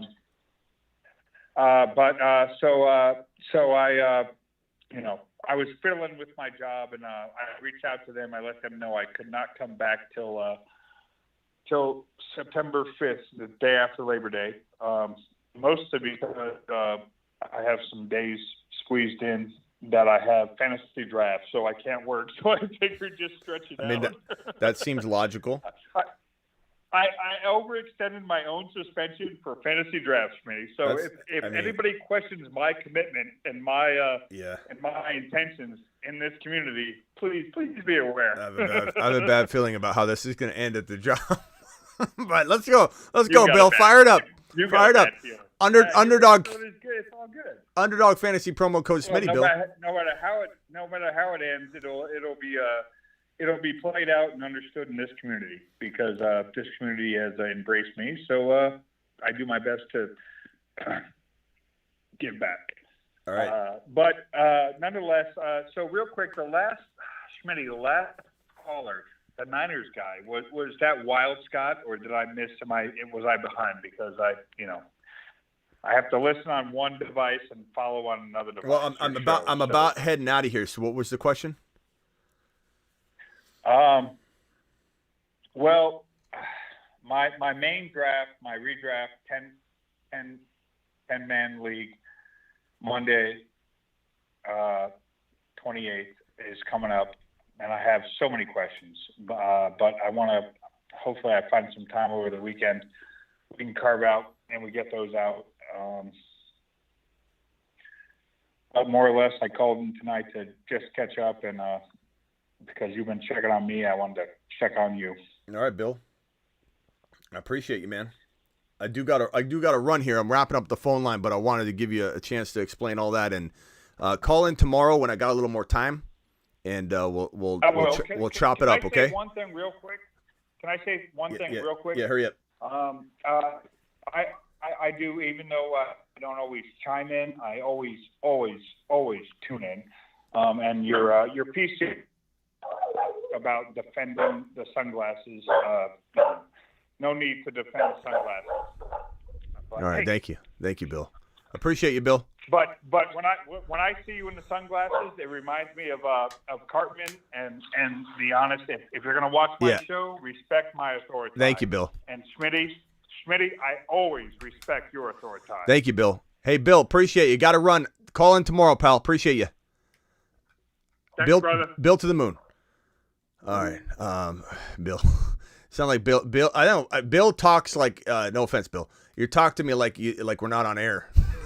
Like, let me just catch up, Smitty. Let's catch up about little things going on. Bill, we got to keep it moving just for the future. We got to keep it moving, football related mostly, and we got to. It's 30 people dropped off the live stream, Bill. So just for future reference, we got. You can't chit chat too much about.